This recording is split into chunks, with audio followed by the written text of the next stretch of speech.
Fasten your seatbelts. It's going to be a bumpy night.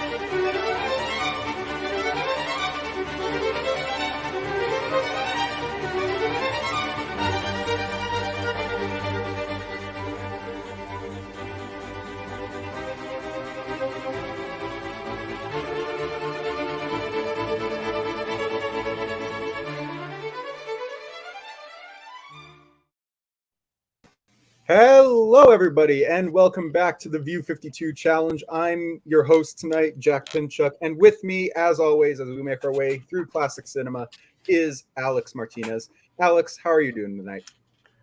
Good. We dressed up fancy. This is Variant Gangster, Alex. Here from an old-timey gangster movie to light up the night. Love it. It's a great look for you, I'm not going to lie. And with us, once again, is Melissa Woody. Melissa, how are you tonight? I'm doing great. You guys look wonderful, and I love seeing your hair, Jack. It's great. So I'm excited to get talking about this movie. Let's hope my hair is it stays, because I couldn't find hairspray, so it's kind of just sitting here, and we'll hope it's not too messy. Anyway, this was a big month for challenges. 5 weeks in this month instead of the usual 4. So the challenges this month were a film by Billy Wilder, a film featuring James Stewart, a film by Akira Kurosawa, a classic film and its modern remake double feature, and a film featuring Cary Grant, who has appeared several times on this challenge already.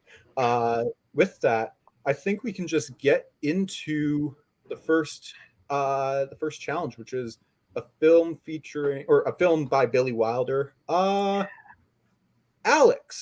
why don't you kick us off? Yeah, so I love Billy Wilder, and there is what I call the better Hepburn. It sounds really rude to say it like that. I probably should stop saying that. Catherine, you did fine with your career. You did just fine. But Sabrina is.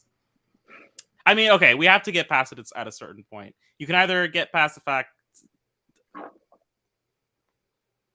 You can either deal with the fact there's a huge age difference, or you can't. And that's the main thing with this movie, is that William Holden and Humphrey Bogart are like 60 and 40 years old. Not in that order. And Audrey Hepburn is like 22, I think they say, but they've known her since she was not that age. So it's weird, and that's weird. I can't pretend it's not weird. But the actual content of the movie is very charming. It is the story of Sabrina, who has left town, come back into town, and come back to stay with her father, who works for a very wealthy family, to whom Humphrey Bogart and William Holden, who play brothers, Linus and David. Is that right? That's a while ago. I think so, yes. It's great. Been a minute. She wants the younger brother, played by William Holden, and Humphrey Bogart's like, nah, he's engaged. I got to deal with this. I know what I'll do. I'll fall in love with Audrey Hepburn. I'll take this bullet for the family. And while she does in fact want the younger brother, she starts spending time with Humphrey Bogart, and you know what? He's pretty cool too. He's just a deeper guy. He's just a cooler guy. He's an adult, which William Holden just kind of isn't, despite the fact that he's like 40 years old. He's not really an adult. And they go on not really wacky hijinks. They just kind of do dates, and then eventually they run away together. It's really sweet. It's kind of cute. If you can get past the fact that Humphrey Bogart apparently did not want to do this movie because he thought that Audrey Hepburn wasn't a good actress, and he didn't like the age difference either. But he was like, the studio wants it. I guess we'll be doing it. It's actually a wonderful performance. I think we've been critical of Humphrey Bogart, not on this show, but on Picture This, the best picture movie review show. And I still feel right. He's not the best part of the movie. He's probably the weakest part of the movie, but everyone else around him brings a lot of energy to the movie. Like there's this grandpa character that is hilarious. William Holden and Humphrey Bogart's dad, who is ancient. They have to cast someone who is positively ancient to play Humphrey Bogart's father. He has a lot of funny bits. William Holden is very funny. Humphrey Bogart stays on like the charming side of things, and of course, Audrey Hepburn is magical all the time, always, forever. I love you. Yeah. Go ahead. No. Okay. Go ahead. Yeah, no, I thought Audrey Hepburn was by far the standout. Like she's just absolutely lovely and, like Alex said, magical. I just to talk about this for a moment, the costumes in this on her, oh my god, I was dying. I wanted all of her outfits. I will say, like, some criticisms with the film. Obviously the age gap thing is not great, but kind of as we've dived into these classic films, I feel like there's a lot of stories about these like wealthy people, and it's kind of getting annoying to me, to be honest. I thought her character was so bratty, but at the same time she was so charming that I just didn't really care. But like there was moments where I was just like kind of annoyed with her, but I still like loved her regardless. And again, I think that has something to do with Audrey Hepburn. She just has such a charm to her, and you're very much drawn to her. Just like she has such a great screen presence. But yeah, it's kind of interesting. Like I feel like they kind of try to depict her character as like an ugly duckling at the beginning. It's like, okay, and then like apparently she just glows up, and I'm like, she looks the same, but okay, sure. So I thought that was interesting, but no, I think overall this feels like a very like just comfort type of movie, even though there's like problematic like elements to it. I thought it was very charming and delightful, and I would gladly watch it again. Yeah, Billy Wilder is one of those directors that can just make anything work, even when you're dealing with Audrey Hepburn, who is just a gorgeous, like 20-something-year-old in this movie, falling in love with two men who are definitely double her age. But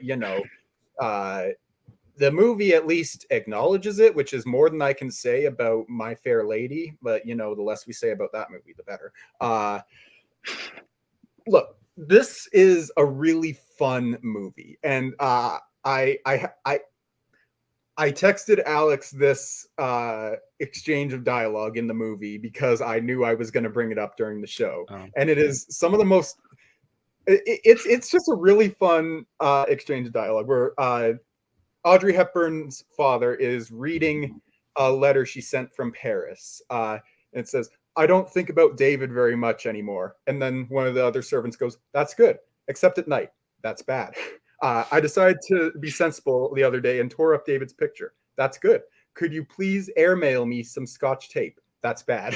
And Alex pointed out that The Simpsons just straight up stole that joke, and it's great. But in The Simpsons as well. But no, it's got some really great dialogue. It's got some really solid performances, particularly from Hepburn. I just want to separate myself here from the rest of the Picture This crew for a minute.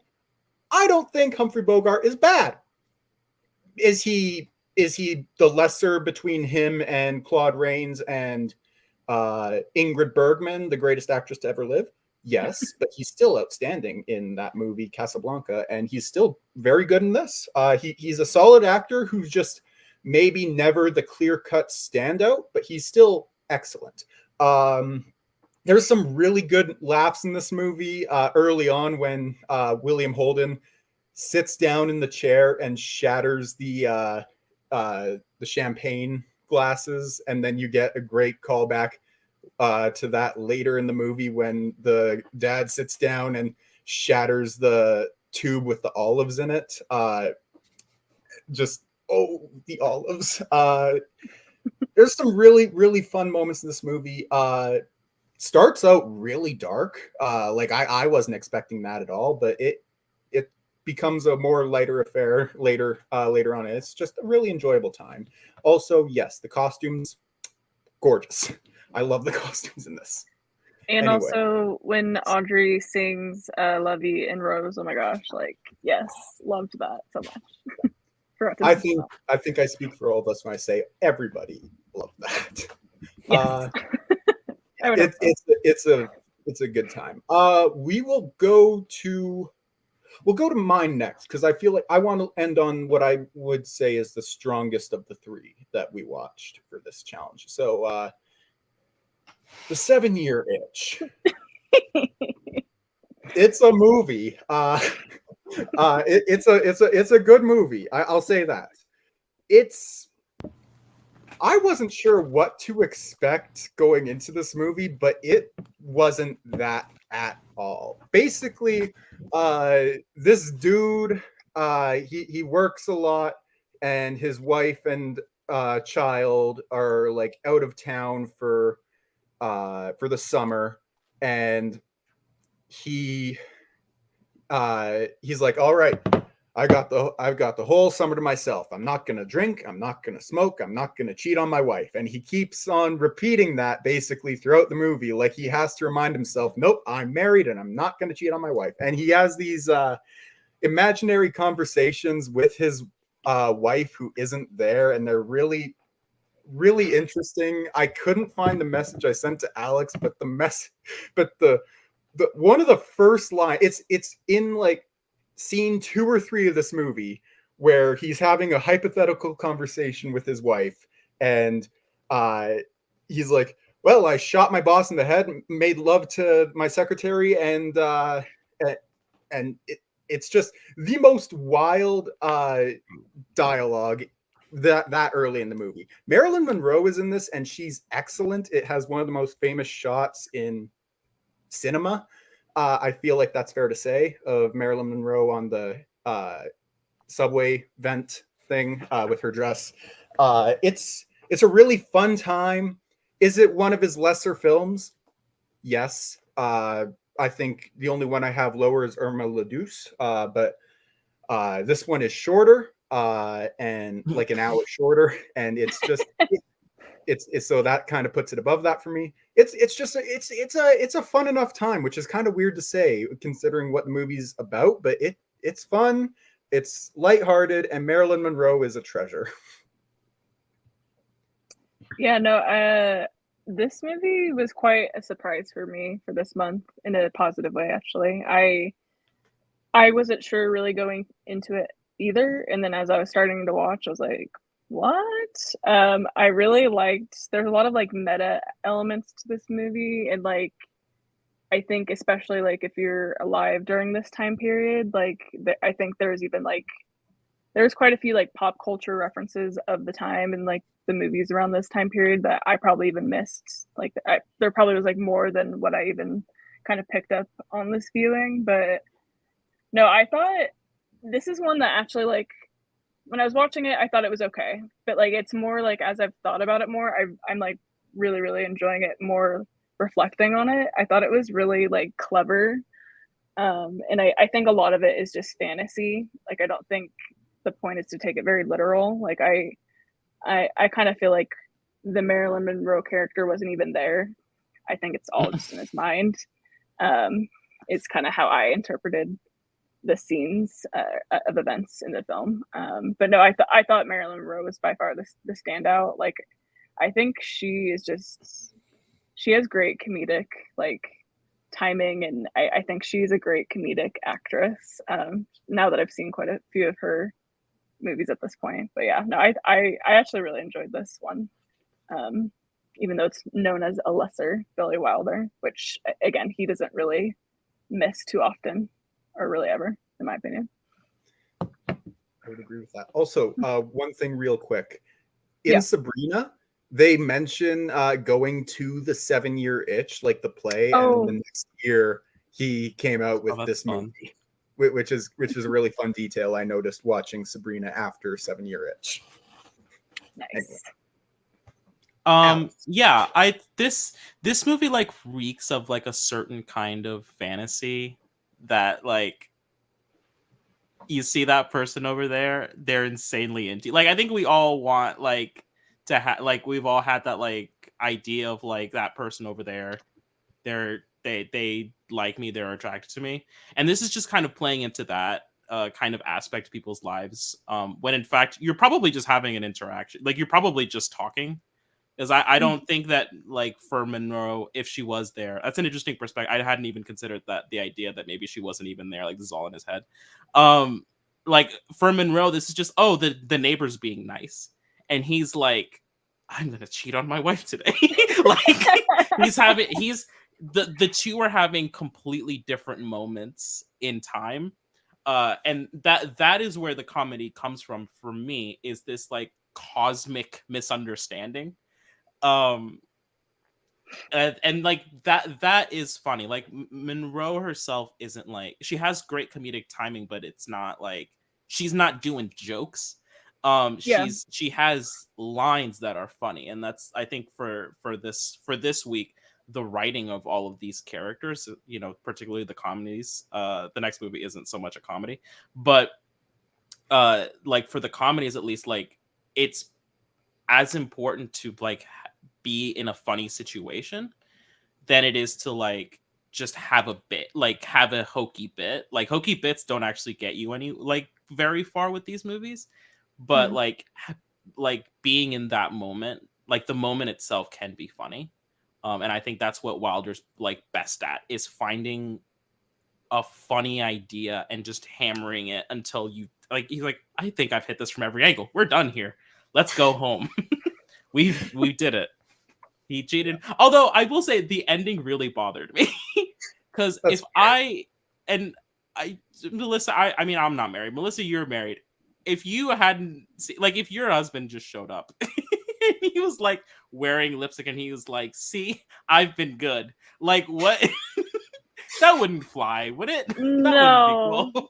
no, I it was- wouldn't. that whole ending, I was like, I don't think that's a good idea. You should definitely you should go see your wife, but you should definitely ignore what Marilyn said. You should Well, definitely ignore her. and it was interesting because she was kind of, or he was kind of having these fantasies of his like wife also cheating on him, or maybe Yeah. it's real. I feel like the blend of reality and fantasy is like a lot in this movie, so it's kind of hard to figure out what really happened, because like maybe like the scene you're just talking about like maybe didn't really happen, maybe it's like a paranoia thing because this guy is paranoid. Like Yeah. but yeah.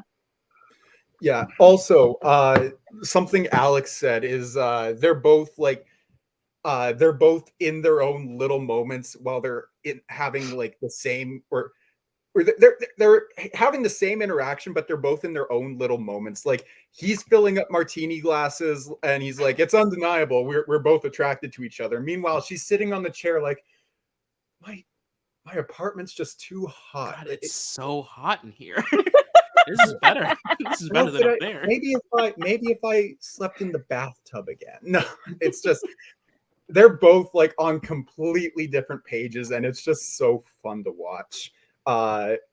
Marilyn Monroe is just so she's a fantastic comedy actress. If you, I don't know if you've seen it yet, Melissa, but if you haven't seen, wait, no, that was on the challenge earlier, wasn't it? I was gonna say Some Like It Hot, but I just didn't get to rewatch that for the challenge, so I forgot it was on the Yeah. challenge. Yeah, But it's great. So that's is. probably my favorite of her comedic performances. But yeah, it's I can't wait to watch more of her movies. Anyway, we can move on to the last movie for this challenge, which was Melissa's pick. Melissa, take it away. Yeah, going into this movie, and maybe because I'm gonna kind of talk about some more criticisms, I think, more than positives. I don't know if this movie potentially was a little overhyped for me or not, but the plot's fairly simple. It's about a guy named Don, and he is an alcoholic, and he's also a writer. And that's kind of the plot is he's an alcoholic. Um, I think the movie's really good. I don't think it's bad. Like I think it's a good movie, and I think Ray Milland was like very strong in his performance as Don. I think my biggest problem is this is something that like hits home for me. Like personally, this disease is something that both of my parents struggled with and several other family members. And again, I think the depiction is good, but from like a movie standpoint, you don't ever get to see Don good side or sober side or however you want to phrase that. And so with that being said, like you just kind of just see the low of lows for him. And so I just felt like some of the scenes that had like were supposed to be like emotionally impactful or had some tension, I wasn't feeling it. I felt pretty like disconnected to the film emotionally, which this should have been like a slam dunk in regards to the topic. And again, I thought the acting was great, but I thought the movie suffered from like a lack of like emotional catharsis. Like I did not feel very anything. I kind of just watched the movie and I was like, that was really good. But I didn't feel anything, which that's like a big problem, especially with this heavy of a topic. So that's kind of my problem with the movie. Yeah. That's Your thoughts?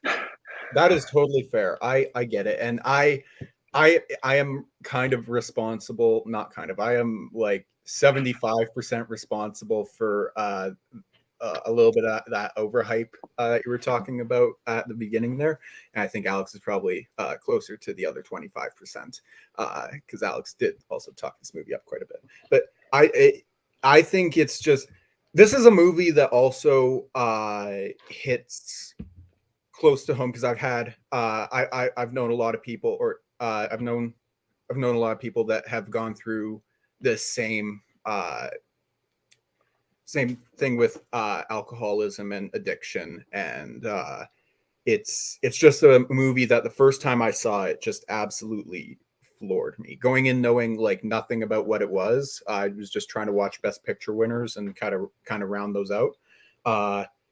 It blew me away the first time I saw it, and a lot of that is probably because I had no clue what I was getting into. I think Milland is incredible in this film. Like he's giving one of my favorite performances in this. Like his character of Don Burnham is it's true you don't see a ton of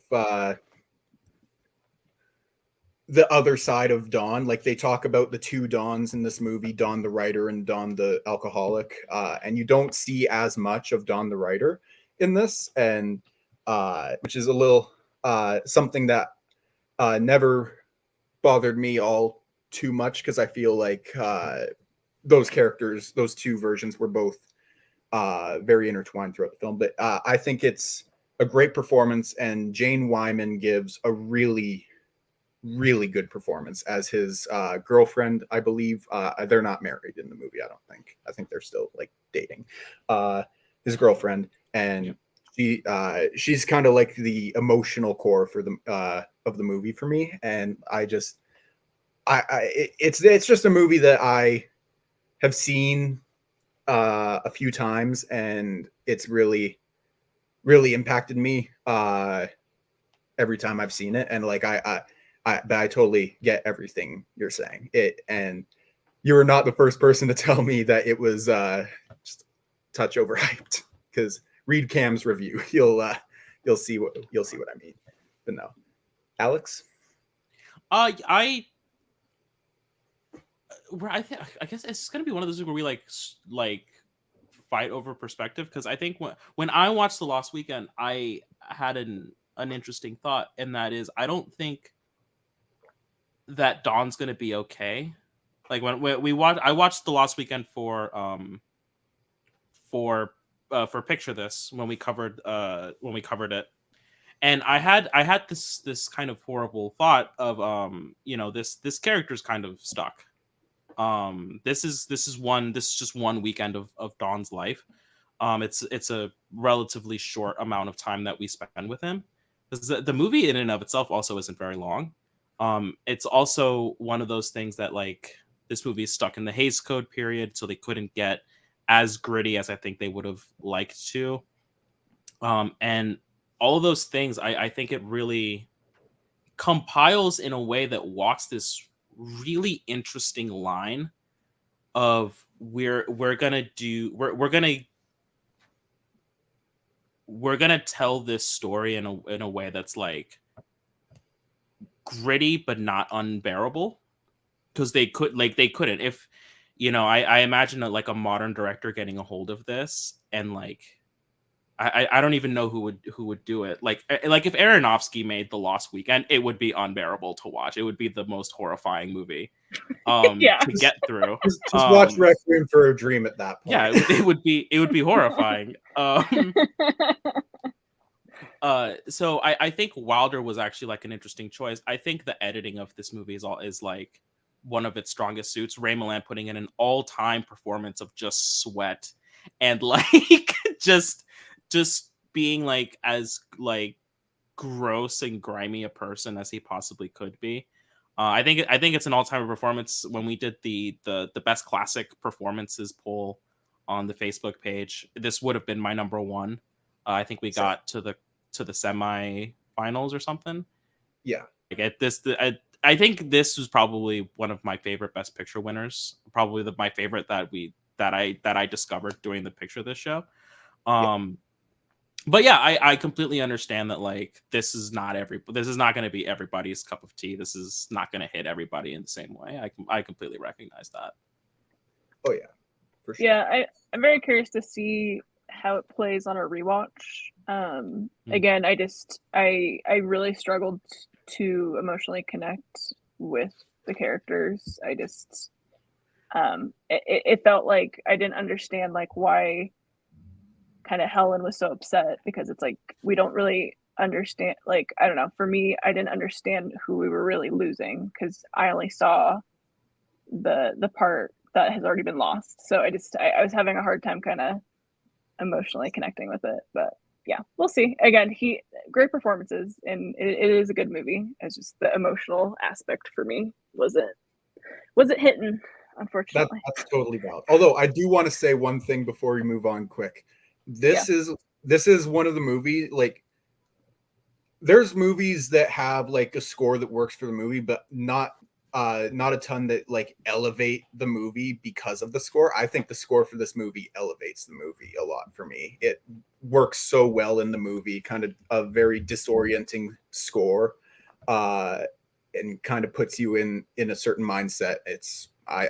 It was a standout for me when I rewatched the film. And if you watch Spellbound, it's the same dude, and you can totally tell because he uses a lot of the same things to convey similar things in those movies. So that's something else. Anyway, with that, we can move on to the next one, which was a film featuring Jimmy Stewart, one of the great classic actors. We all picked the same movie. Someone kick us off. The Philadelphia Story, 1940. It's a romantic comedy, and it stars Cary Grant, of course. And of course, he's the ex-husband. He loves being an ex-husband. Katharine Hepburn and James Stewart and Ruth Hussey. Yeah, basically it's about Katharine Hepburn's character. She's getting remarried. And of course, Cary Grant, as the ex-husband, is going to cause some hijinks to not make that happen. That's kind of the basic premise of the movie. This one's interesting. I have changed my rating to this film about 50 times since I've watched it till now. I keep going back and forth on this one. I think I definitely need to rewatch it for that reason. I'm feeling very mixed on it. I thought the three kind of main leads were incredibly charming and wonderful. Definitely a standout scene is Jimmy Stewart or James Stewart singing "Somewhere Over the Rainbow" drunk. Like, I absolutely love that scene, and his just drunk acting I thought was fantastic. Yeah, I don't know. The more I think about it, it's like more problematic. It's almost like the opposite effect I'm having with the seventh year itch, where like that one I felt like it was kind of problematic when I was watching, and the more I reflect on it, I actually really thought the writing was really clever, and I like it more thinking about it. This one, it's like I really enjoyed my time watching it, and I thought it was lovely and great. But then the more time I reflect on it, I'm like, ooh, it's actually pretty problematic. So I don't know. How did you guys feel about it? This is a movie that I was struggling to get through, which is odd because I think there's only one George Cukor movie that just hasn't worked for me, and we've already mentioned that My Fair Lady is bad, but that's the one that doesn't really work for me. The first half was just not working for me. It's really uninteresting. The only thing that was keeping me invested in this movie was Katharine Hepburn, because Cary Grant's not really in the first half all that much. He kind of just is in the first scene, shoves Katharine Hepburn to the ground, and leaves for a solid chunk, and kind of appears in a couple scenes here and there. It's not until the second half where he really gets to be part of the movie, and it does come to life more when he is actually part of the movie. James Stewart is good. I'm just going to say it right now. He is good. Very good in this movie, especially in the drunk acting scenes. I think he's like, that is some of the most fun I think I've seen Jimmy Stewart have in any movie. However, his best actor win rubs me the wrong way, partially because it feels like an apology win from the Academy for not giving him the Oscar the year before for Mr. Smith Goes to Washington, which is arguably his best performance. This movie just ultimately, it's good. Katharine Hepburn is the clear-cut standout, but that first half just really keeps it down for me. It could go up on rewatch, possibly. Like, I can see it improving on rewatch, but I am in no hurry to rewatch this movie. It's just, there's parts of it that haven't aged the best. There's the first half is just super dry, and honestly, I hate using this word when describing a movie, but boring. Like, I was bored watching the first half, which is something I try to not say when watching a movie, because people describe a lot of movies that I love as boring, and so I hate using that word when describing a movie. But it's just the truth of how I felt. Maybe it could go up. Cary Grant's fun in his limited role that he's got. He has more in the second half to kind of do, but he's fun. Katharine Hepburn is great, and if anyone was going to win an Oscar for this movie, it should have been her. This is one of those movies that's like, the individual pieces sound good, but it doesn't come together in any meaningful way. Like, I don't know what, maybe it's a direct. I don't think George Cukor is actually like a great director, and I think that's maybe the problem. Is that I hate complete burial. Love that. Complete burial. Yeah, I think there's like something wrong here. It's like really difficult to put my finger like on what exactly it is.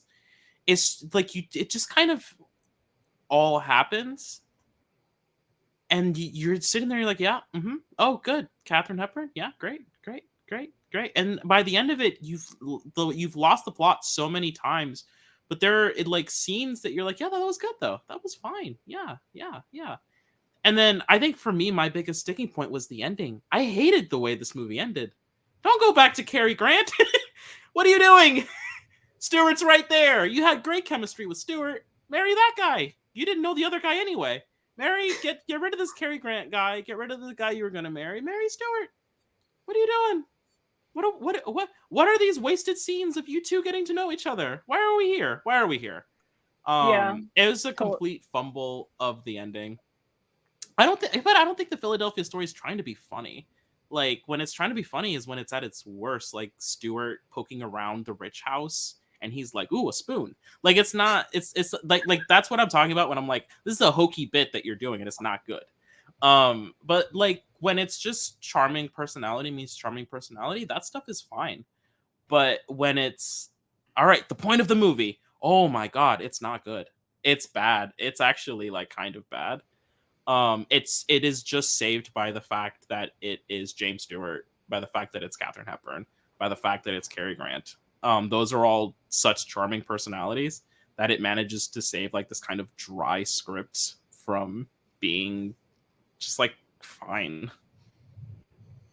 Also, shout out to the younger sister of Katharine Hepburn in this movie, because the year before this movie came out, she was Joan Crawford's stepdaughter in The Women, which I didn't realize till halfway through I was watching it. She's great in both those movies. She's definitely solid in this. But no, Katharine Hepburn, so good. Two great Hepburn performances this month so far in Sabrina and Philadelphia Story. Anyway, with that, I think we can move on to the next challenge, which if I'm being totally honest, this might be the best week for this month. Film by Akira Kurosawa. Yeah, best absolutely. One. That's the best one. Yeah, 100%. Yeah, you're correct. Melissa kicked us off the last one. Alex did the one before, so we can start with mine. And let me tell you, Seven Samurai is so fucking good. This is one of arguably my biggest blind spot in film history. Now that I had gotten 2001: A Space Odyssey out of the way with this challenge, and that's a masterpiece as well. But there's lots of movies out there that are referred to as masterpieces, some of the greatest films of all time, and some of those movies, maybe even a lot of them, don't really deserve that recognition. This one absolutely does. I cannot tell you how much I love this film. I have the Blu-ray right here, and I knew that my TV in my room isn't working right now, and I wasn't going to watch it on my computer or a monitor. So I went to the biggest screen I could find, which is in the basement, and it doesn't work a whole lot. So it was kind of fingers crossed it was going to work. It definitely it worked, thank God, because seeing it on anything smaller would have been just not. It would not have done justice to the film. This is some of the best shots in any movie ever. That final shot brought me to tears. Some of the best just written characters in any classic film, or maybe even any movie. It's incredible. It's 3 hours and like 20 minutes long or something like that. 3 hours, 40 minutes. I don't know how long it is. Didn't feel the runtime. I watched it. Suddenly there was an intermission and I was like, oh shit, how far in am I? And then the last hour and a half, however long, just flew by. Every performance in this movie works. I can't think of most of the actors' names. I'm sorry. I'm not familiar with a ton of them. Yeah, I know I still haven't seen Mary Poppins. That's probably my biggest blind spot in film at this point now that I've seen this. Every performance in this movie just fucking works. Toshiro Mifune in particular. Alex had the best review for this movie because he said Toshiro Mifune had to truly believed he had to outact the other 6 samurai. It was the most important thing in the world to him, and I absolutely agree with that. He is, on a scale of 1 to 10, he is operating at 11 the entire film, and it's perfect. Akira Kurosawa directs the shit out of this movie. I cannot say enough great things. Like this movie has been dissected and talked about to death. I don't care. There's nothing new I can really add to the conversation. I just love this movie, and I honestly cannot wait to rewatch it. It's 3.5 hours long. I have to find time to watch it again. It's incredible. Yeah, I left this one for this morning, so I woke up this morning and watched Seven Samurai. It was a great way to start my day. This was the second time I've seen the movie, and yeah, I mean, this movie has everything. It's a drama, it's a war epic, it's a romance movie, it's a comedy. I feel like it just has everything in this script, and I don't think any moment is wasted. Everything has purpose. Every character's has purpose. Every scene, just yeah. Like I don't have much to add as well because like it's a perfect film in my opinion. But yeah, just some of the shots are just incredible, and I something just about Kurosawa's movies that I've noticed that I really love is just you can tell they're actually outside, and I love the set pieces and just like the real elements. Like a lot of his movies, you can just tell there's wind, there's actual real wind happening, and dust and fire. And it really adds to I feel like just grounding it in reality. And it's weird. Obviously, this story is from a long time ago, but there's this timeless quality to the film. Like it feels like it could have been made yesterday, in my opinion. And I just Akira Kurosawa is becoming one of my favorite directors. Absolutely, I feel like he also does not miss. Like him and Billy Wilder, I think they're two of the best. So it's nice to have them both in this month. And yeah, Toshiro Mifune, my God, I'm falling in love with this guy. I'm obsessed. Obsessed. He's so great. So good. So anyways, just yeah, Seven Samurai, masterpiece, no notes. Yeah, there's a kind of, I think what I attach to is this idea that like I don't know, like if you need me to care about a movie, just something like Okay, was good? that me or was that Alex? That was Alex. Okay. Okay, so I'll say it again. Repeat? Like, yeah. There's like a couple of ways that if you need me, like it's just like surefire ways to do it is like we need to save the orphanage or we need to like whatever. And I think like one of the ways to get me super emotional is like an unequal exchange where all these villagers have is food, because they don't have money, they're not like, they don't have anything that samurai would want, but like we'll feed you. we'll feed you, we'll feed you what we have. And they're like, is it good food? They're like, no. But we're eating the worst food. And there is something like really sweet about that. There's something really desperate about that. That is, I don't know why, but it's like for me it gets very emotional. Like they're giving you all that they're asking you for potentially all that you have, but they're also giving you everything that they have. And there's just a really sweet notion. It actually reminded me of the scene in a movie I hate. Actually, it reminded me of a scene of Temple of Doom, where they go to the village, and the girl is like, they're giving them food. The villagers are like feeding them, and the food looks like weird and like not appetizing. But Indy's eating it, and she's like, "Do we have anything else?" And he's like, "They haven't eaten in weeks. Eat the food." Eat the food. They're asking the biggest favor that they're ever gonna ask anyone. This is the most important life or death thing, and they're asking us. So if you would do me a favor and shut up right now, and the fact that like they found people to accept, I think I don't know why, but it gets to me. And then all of the different samurai have their own thing. Like Toshiro Mifune is insane. There's the leader. There's the comedy guy. And you'd think the comedy guy would be Toshiro Mifune, and he's funny. But there's a guy that they bring just because he's funny. They bring him just because they're like, when shit gets rough, this guy's gonna be great. This is gonna be really helpful when this starts going bad. And the movie is like weirdly funny in like a strangely optimistic kind of way. It's funny. But it's also super real. It's also like the villagers are dealing with the reality of we don't know these dudes.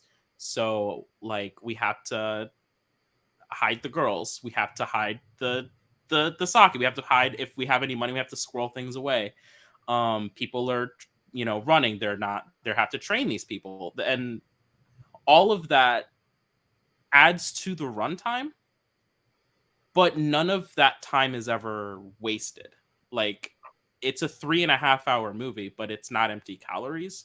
Like every single bit of screen time is useful in some way, in a way that like a lesser filmmaker would either have less movie and you would feel like something was missing, or you'd have a very long movie and think it was bloated.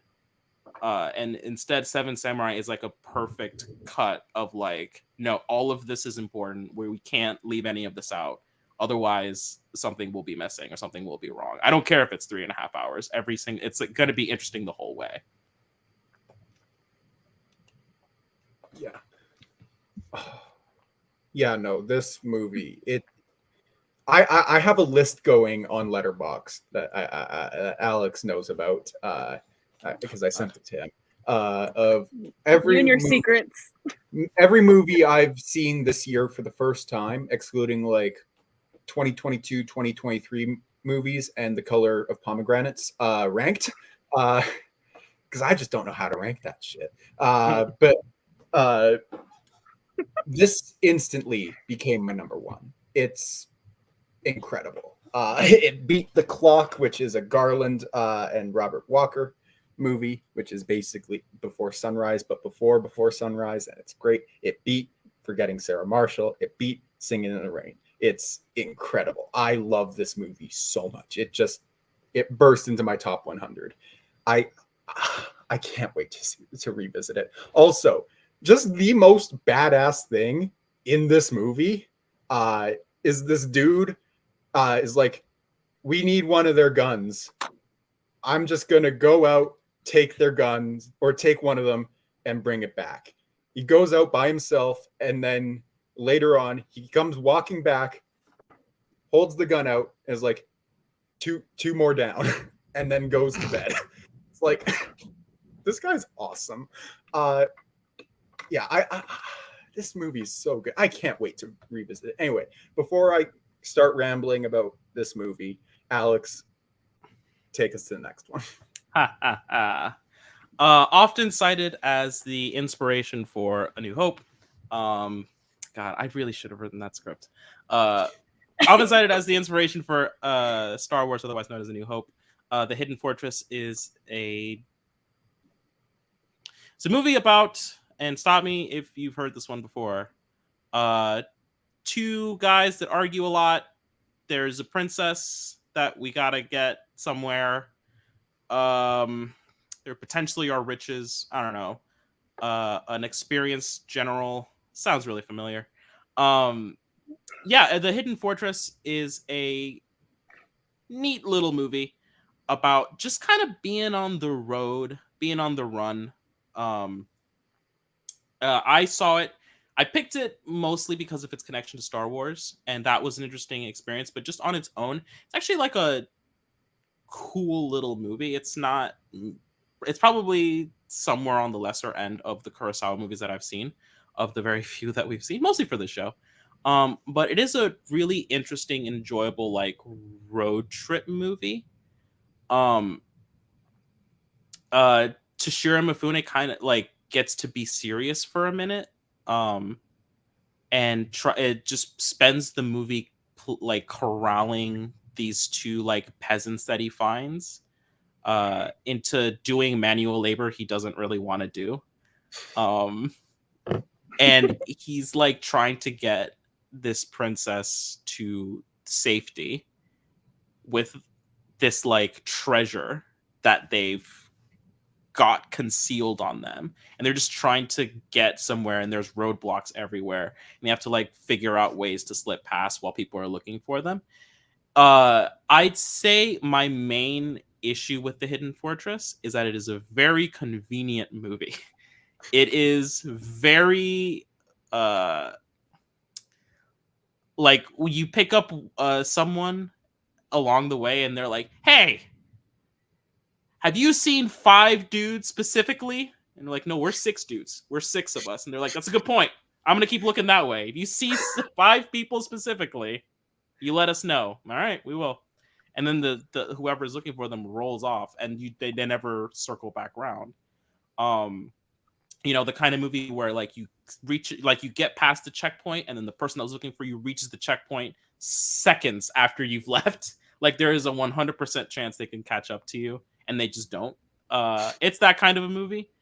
But it's got its cool moments to it. I'd say the Fire Festival was pretty neat. And I don't know. There's something kind of understated about it that is really weird, considering like every other Toshiro Mifune performance, and really every other Kurosawa movie has some element of wacky to it. That this just kind of it's missing that, and it makes it kind of difficult to like I don't know like to place. Like I don't know what we're doing here sometimes. It's enjoyable, but if you don't have like the attention span, you might like if you don't have the attention span like I don't sometimes, like you might just start glancing away. Which is a real problem because the movie is in fact in Japanese. Yeah. Yeah. Sorry. No, go. Okay. Yeah, this I was not sure what to like. The only thing I'd really heard about this movie going into it is that it was a huge inspiration for George Lucas when he made Star Wars. And then the opening scene happened with the 2 dudes arguing in basically the Japanese desert or wasteland or whatever it is, and going their separate ways before inevitably crossing paths again. And I'm just like, oh, holy shit, this is C-3PO and R2-D2 on Tatooine bitching at each other. Before separating and then coming back together later on. But no, it's that's like the most clear parallel I can put to any Star Wars movie, like just scene for scene. There's some really fun moments. Toshiro Mifune he's dialing it down here, but it works. He gives a really solid performance anyway. Even when he's not just absolutely fucking insane, like he is in Seven Samurai. But the Fire Festival is probably my favorite scene in the movie. I think it's just a really fun and interesting scene that also has that tension because there's also still soldiers looking for them, and they're throwing the gold that is hidden in wood into the fire, and it's got some really great moments. But right before the Fire Festival, and I mentioned this to Alex, I took a shot of the screen, and it was of the 2 dudes who were just some of the most annoying characters for a movie we've seen so far. The 2 dudes on basically a hill looking down at a path with people carrying a bunch of wood and torches and chanting and singing and whatnot. And that shot specifically reminded me of Sam, Gollum, and Frodo looking down at the orcs leaving Minas Morgul with their torches and as they're chanting and whatnot. It was like eerie how similar those 2 shots are. I'm just like, this is straight up Return of the King here. But no, it's really solid movie. Definitely lower tier of I say lower tier. I've only seen 5 Kurosawa movies, but it's number 4. It's still very good, just not at the same level as like Seven Samurai, Sanjuro, and the one we'll get to next, Yojimbo, which are all great. But yeah, it's still better than Rashomon, though, in my opinion. I don't agree with that. That's actually, I don't know, I need to rewatch it because when I think about it more and more, it really climbs up in regards to my rankings. But anyways, no, this movie, I don't have too much to add, but yeah, I definitely think of it as like a road trip kind of movie, and kind of an adventure type of film. I thought the pacing wasn't great. I think that's kind of where it suffers. I think there's maybe some scenes that weren't needed. I'm not sure what those are, but like I thought it was a little meandering at times. And I think I kind of lost, like Alex was saying, I think you could easily like lose focus, just because there's just kind of slower moments where there's not a lot going on. But no, overall, I really, really enjoyed it. I still think it's really solid. I think a highlight kind of that I talked about earlier is like, again, just you can tell they're outside, and I love that. You can tell they're in the elements. You can tell it's very hot and dry. And I loved that. And I loved the shots of like the mountains in the background and them climbing over rocks. It just, I don't know, I just added to this authenticity to the movie, if I can speak. But anyways, and then yeah, Toshiro Mifune's thighs, excellent. Yes. We didn't talk about this when we did Seven Samurai, but Yeah. there's a point in He doesn't wear it, like pants. at the very end where he decides, I'm done wearing pants. It's hot. I'll wear like just the top part of the armor. I'll wear a helmet, but I'm not putting on pants. And so he just runs around poo bearing it, like for for a significant portion of the movie. He's just running around poo bearing it. And it's real, like no one says anything about it. No one's like, do you want to put on pants? But like I think it's just so weird and funny. I'm convinced he did it himself, and no one had the courage to be like, please please put on pants. I don't know what you're doing. To quote Alex in the group chat, I saw ass cheeks and armor. That's the Battle Pooh Bear variant. That is my favorite message you've ever sent. It's anyway, Melissa, bring us home with this for this challenge. Yeah. So I chose Yojimbo, and it was fantastic. And again, Toshiro Mifune nailing it.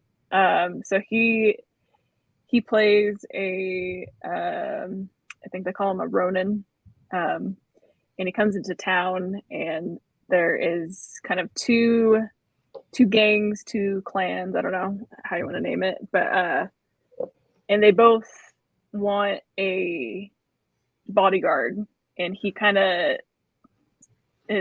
is trying to be clever, and he kind of plays them against each other. And yeah, I thought he was having so much fun in this, like just kind of trying to outsmart these two groups, which I mean I would say he does. And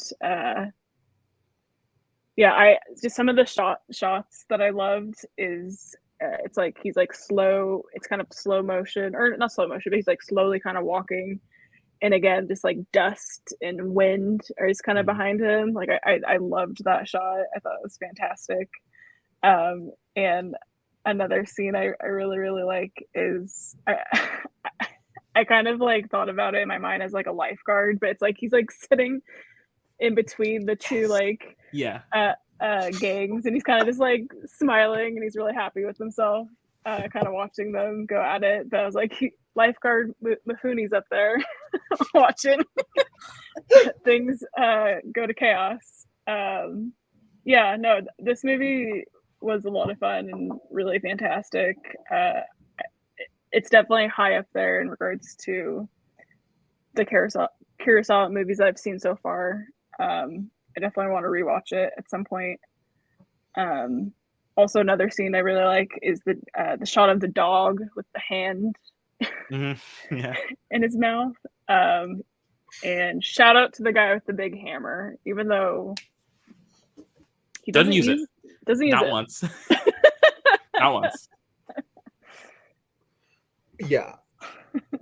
Yeah, this movie's fantastic. This was the first Kurosawa movie I ever saw. It was film studies in like 11th grade, and my film studies teacher, Mr. Lawrence, who is just a gem, decided he was going to show this to us, and it was fantastic. Toshiro Mifune is having a blast in this movie.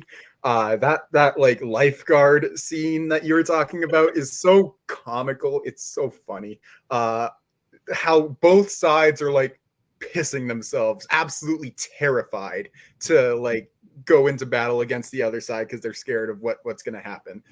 It's a movie that has inspired a lot of other movies. Straight up, Sergio Leone remade this movie as Fistful of Dollars, but he didn't get the rights to make it. Thought no one would notice. He decided I'll get away with this one.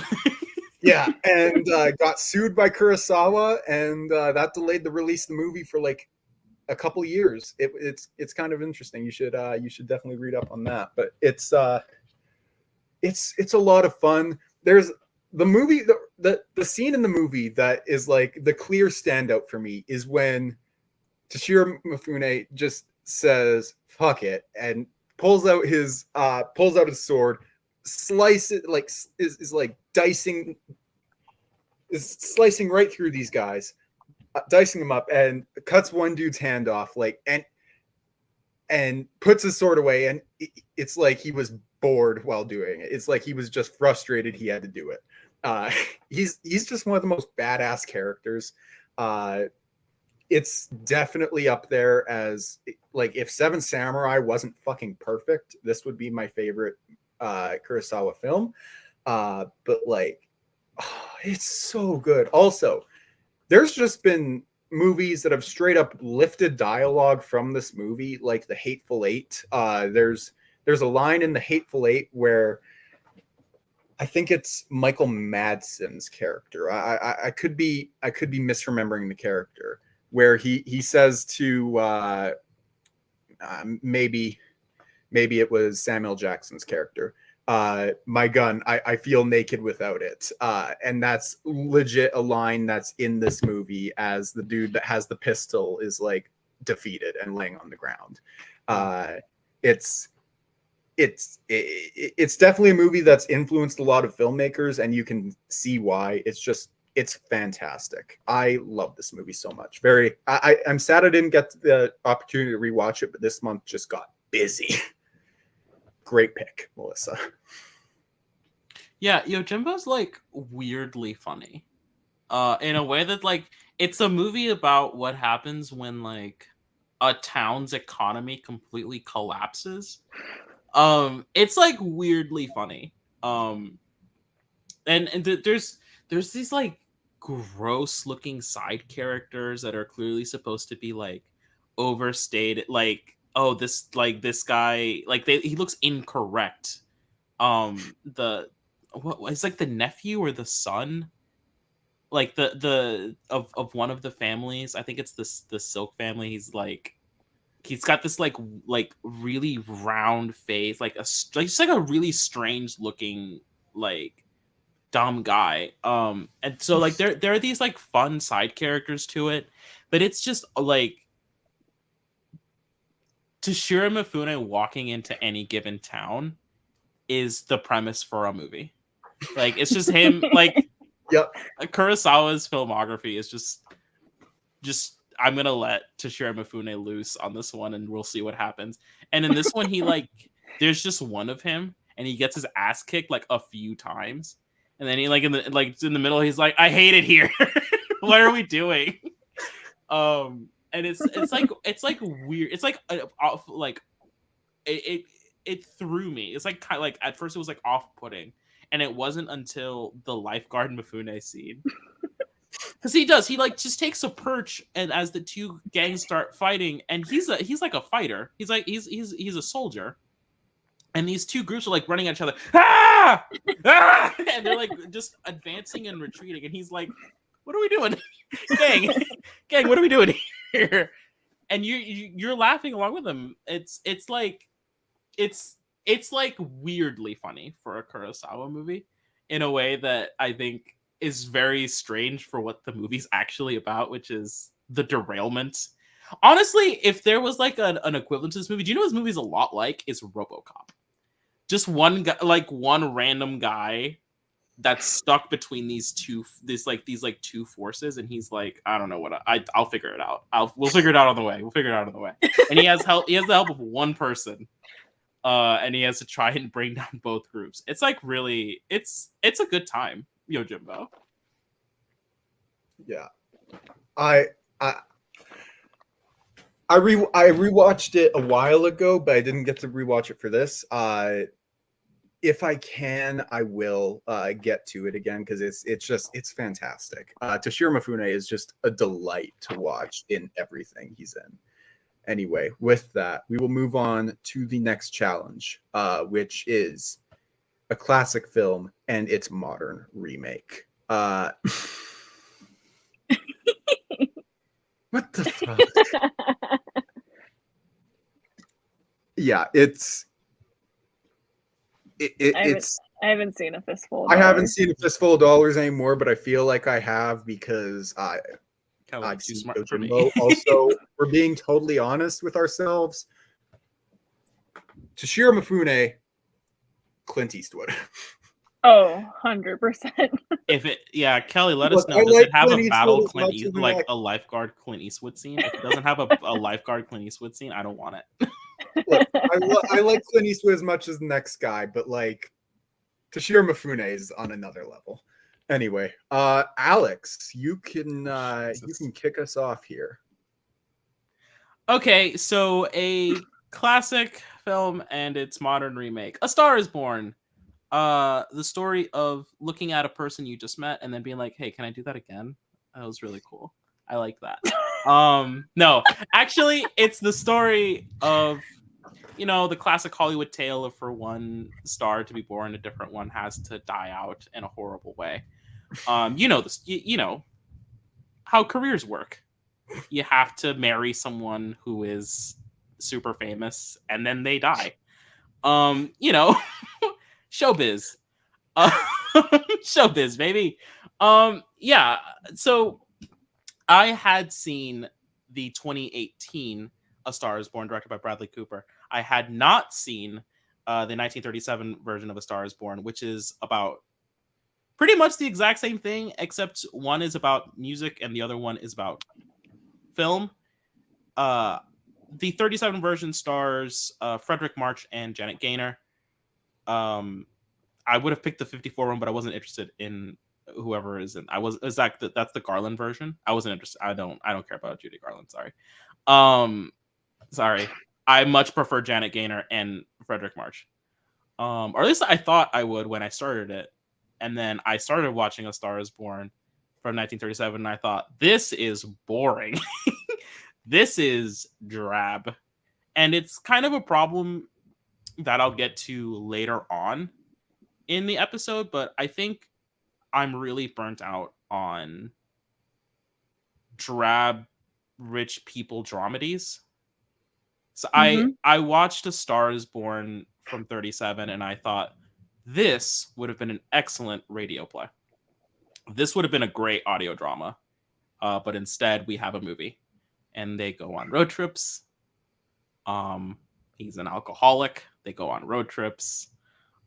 He gets put in rehab. That lasts 2 scenes. Then he comes home. It's a really weird movie. And I think, Melissa, your review of it is absolutely correct. So I will let you have it. I'll say that the 2018 A Star is Born is, I think, the far superior version.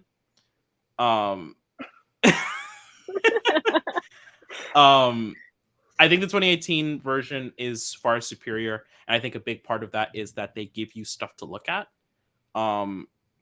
They have these like fun neon sets. They have concerts. They have these like fun locations for you to be at.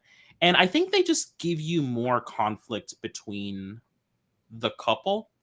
And it is, I think, three really excellent performances between Lady Gaga, Bradley Cooper, and an excellent performance from Sam Elliott as Jackson Maine's younger brother. I think that would have been probably a top 5 performance of 2018, and that 2018 was a great year for movies. And Sam Elliott, I think maybe did he win my supporting actor that year? And if he didn't, it was close. I really, really, really loved Sam Elliott in A Star Is Born. I think he did an amazing job. And Bradley Cooper, I don't think gets the credit he deserves as a director. I think he's an excellent director. Lady Gaga is a weirdly compelling lead.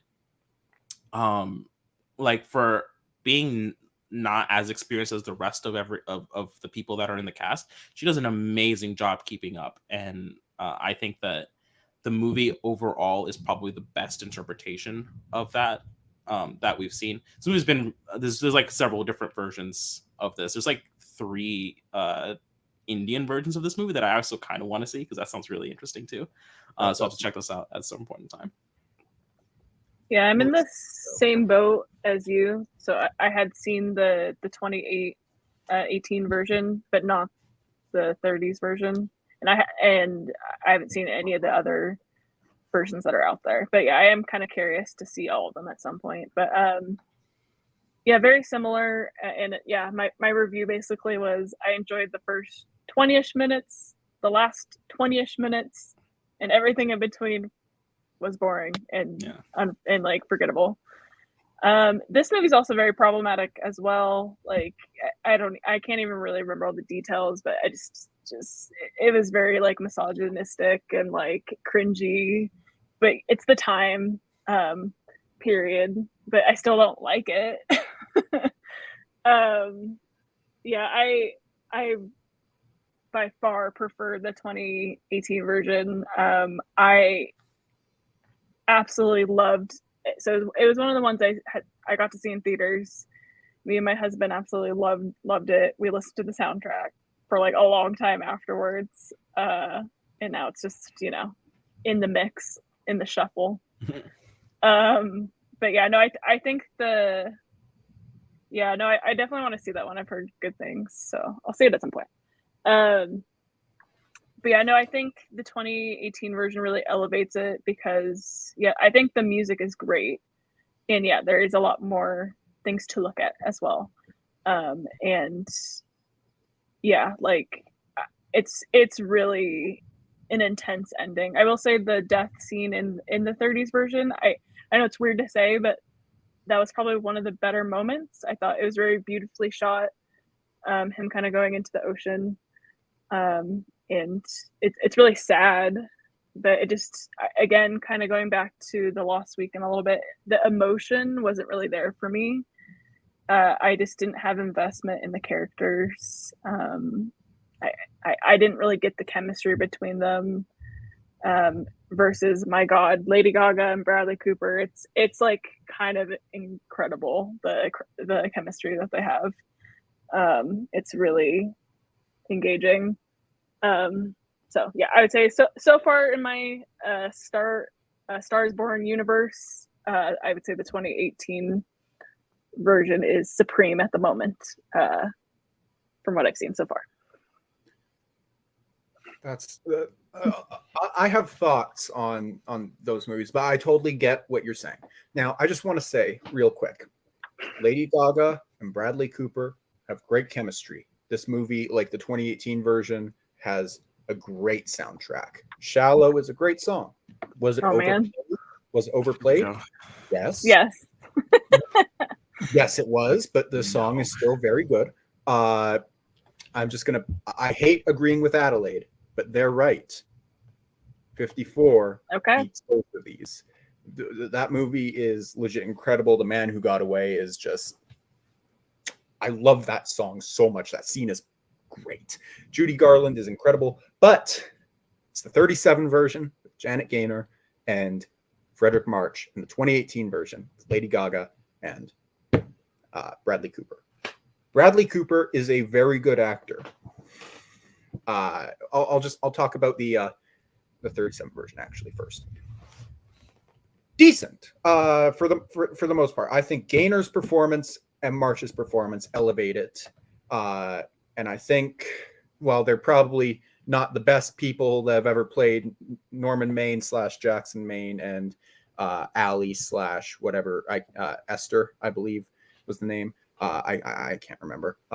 It's whatever. This Vicky, I think eventually is what they call her.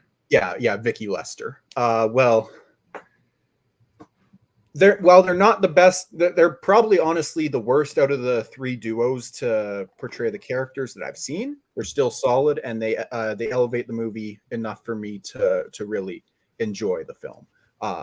At least for the most part. I think there's some really nice shots in that movie. It's everyone credits like Gone with the Wind and Wizard of Oz for its Technicolor cinematography, when this movie came out 2 years before those, and is honestly kind of gorgeous as well. And people don't talk enough about this movie in that regard.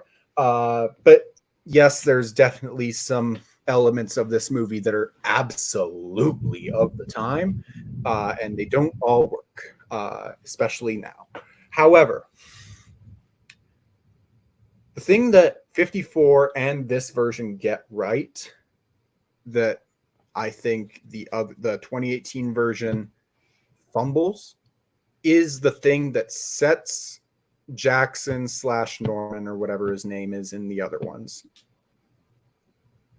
down the destructive path towards the end that he's on, where in both versions, both the older versions, he is in he's basically encountered by, I believe it's his former agent, who just is like, I've never really liked you all that much, and it kind of just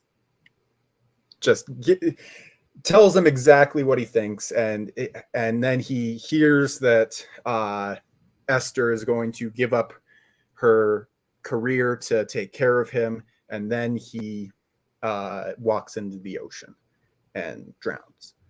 In the other one, they turn that manager character, which is Allie's manager in the 2018 one, into kind of a cartoonishly evil and selfish character, which the other one, yeah, sure, he was selfish, but like you could see where he was coming from, in the sense that he was he worked with the guy for years and was constantly let down by him and frustrated by him, and then he eventually just, when he's no longer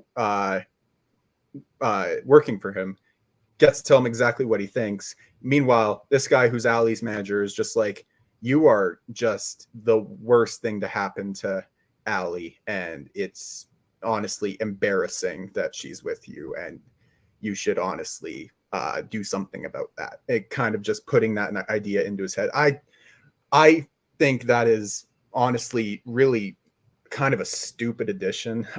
There's definitely other ways, like in the other versions, that the same thing, because you know the character, how he ends up and whatnot.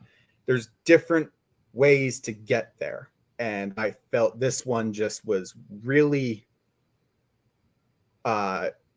cartoonishly manipulative, whereas the other one felt more realistic. I don't know.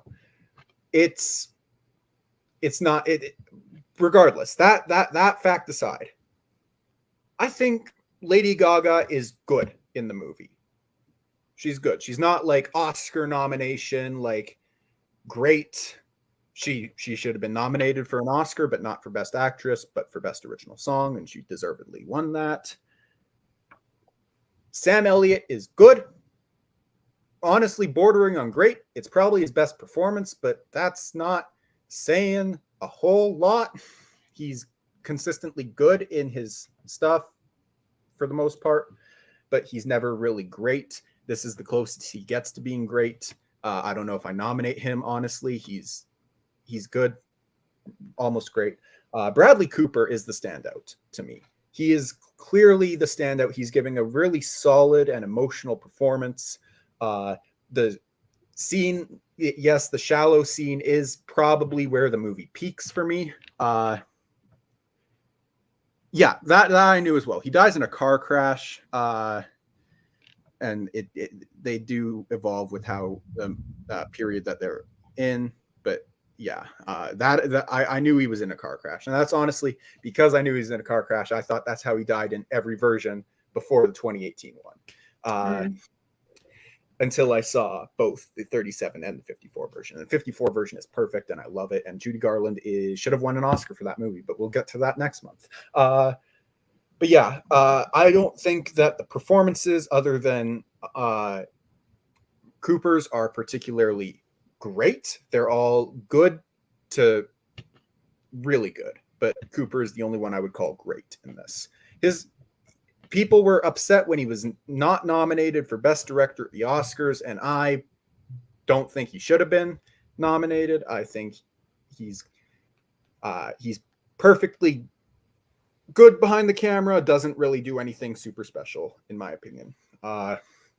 Whereas you get movies like Bad Times at the El Royale, which were just completely shut out. Also, yes, Black Eyes. That is a great opening number. That is a really good opening number. Just in it. Go ahead. Sorry.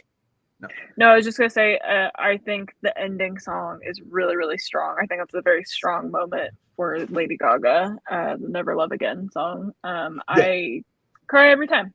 And then when it cuts to the Bradley Cooper kind of rough cut of him singing it, oh my god, I just cry more. Yeah, it's really effective. That's a really that is a really strong ending for the movie, but like it's also you find this man passed out in the gutter and then you marry him later that day. It just doesn't click for me. I don't know. Just a lot of things in this movie feel rushed. Whereas in especially the 54 version, they don't. It doesn't feel super rushed in the 37 version either. Also, the grandma character is kind of the best part of the 37 version. Like Esther's grandma, she's great. Also, if you tell anyone I gave you this money, I'll just tell them you stole it. She's great. I love the grandma. But no. Also,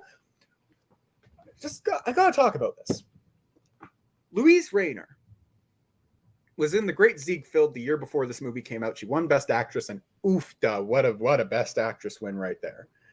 She was up against Irene Dunne for The Awful Truth, which we'll get to, and Janet Gaynor for this movie. For Louise Rayner was nominated for a movie called The Good Earth.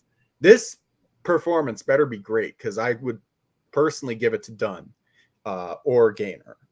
I don't get how either of them didn't win. They're both like great standouts in their movie, but we'll see when I eventually get to The Good Earth. I was not impressed by Louise Rayner in her other Best Actress wins, so that's putting me at a bit of a disadvantage here. Anyway, yeah, don't love everything about the 2018 version. However, there are elements that I did like more on rewatch. It went from 2.5-star movie to a high 3.5 star. I'll say that. I had issues with it when I saw it in 2018, but most of those have been put to bed. Anyway, that's my thoughts on A Star Is Born. Sorry, very long-winded. I kind of rambled. All good. Anyway, do we want to move on to the next set? Yeah. Cool. All right, Melissa, take us away. Yeah, so one of my big blind spots is Scarface for both versions. I had not seen either of these movies. I think it's kind of the 1983 one is more well known at this point. Like, for example, I went to an appointment today and I was like telling the person about this challenge and stuff, and about what about both of these movies, and she was like, "Oh, there's a 30s version." So I think like the average person doesn't really know that the 30s one exists, which is unfortunate because I think it is absolutely fantastic. And I would say for all of this kind of challenge of the classic film and the modern remake, I would say with all kind of three of these choices, there's definitely like the same similar beats for like each kind of movie that we picked. And so like with this one, like there's definitely similar beats from the 1932 version to the I think it's 1983, but it's okay. Yeah. I'll forgive you. It's basically a rag to riches kind of story / like descend into madness, corrupt via corruption or power type of movie. Something that really surprised me about the 1932 one was how incredibly violent it was. I don't think I've ever seen a classic film be so violent. So it was very refreshing in that way. I was not expecting that. And this, I haven't seen enough of classic gangster movies, but this feels like probably one of the definitive ones, I would say. I don't know if I can fully say that statement just because I haven't seen really much of any besides this one at this point. But yeah, and then the 1983 one, I totally get people who think it's fantastic and then people who think it sucks. Like I totally get both sides of it. I just had such a great time. Like I'm sorry. I totally get like the issues with the movie, and like if I'm being objective, it's not that great of a movie. But I loved my time watching it. It was way more vibey than I thought it was going to be. It was very much a vibe kind of movie, which I love those type of movies. And yeah, I can't stop quoting that stupid line that the eyes Chico, they never lie. Like I literally work it into almost every conversation with my husband since watching this movie. I love that. Yeah, I will say had heard this and it was confirmed. Yeah, Michelle Pfeiffer is barely in the movie, which is unfortunate because I think the little moments we get are fantastic with her. I do think it was a good remake from the original in regards to kind of using kind of this real life scenario of people coming from Cuba to Miami. Like it felt like it was in this like sense of reality, but like fictionalized, of course, versus like the 1932 version. It's set in Chicago. But yeah, it feels kind of like a gritty type of movie. But yeah, I really enjoyed both of these. And going into this week, I was like, Scarface. Okay, we'll see. But I was really surprised, and I really enjoyed it, both of them. What did you guys think? I had seen the 82 or 83 version, whichever it was, a couple of years ago. And I thought Pacino was fantastic. It's got some great moments. There's an actor in it who I believe is in like Breaking Bad, and I recognized him from that. Yep. And he shows up. I'm just like, I recognize you. Why? This is bothering me. Then I found, but no. It has an all-timer ending. Like if I'm being totally honest, Say Hello to My Little Friend. That whole scene where he's making his last stand in his mansion, and that final shot with him. Spoiler alert for those of you that haven't seen this movie from the 80s, dead in his indoor swimming pool after this like Terminator like dude comes up behind him and shoots him with a shotgun. It's brutal. Also, the fact that the 32 version is as violent as it is caught me way off guard. But after realizing it was from 32, I realized it was probably a couple years before the Hays Code became a thing.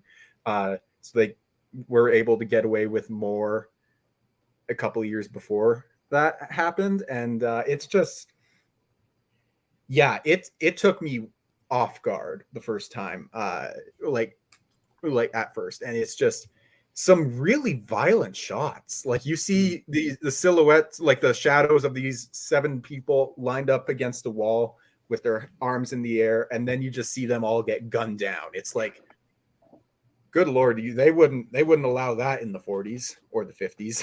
But like, no, it's a very well done film. Paul Mooney is always great in everything I've seen him in. He's a very good version of Tony, the Tony Montana character, but in the 30s version, he's something different. I'm like 95% certain. Yeah, Comanche. Yeah, but he's still Tony. So like, yeah, Mhm. yeah, Tony Scarface Comanche. Yeah, he's great as that character. Also, I don't know if like I have to rewatch the movie and really pay attention, but there's a lot of like X's that show up in the movie, like on screen. Like you'll just see like an X outlined in like a shadow or something like that. And something about The Departed, which I guess if you haven't seen The Departed, minor spoiler alerts. Anytime a character appears on screen with an X, you know that character is kind of marked for death. If a character appears on screen with an X, they die in the movie. And have you seen The Departed, Melissa?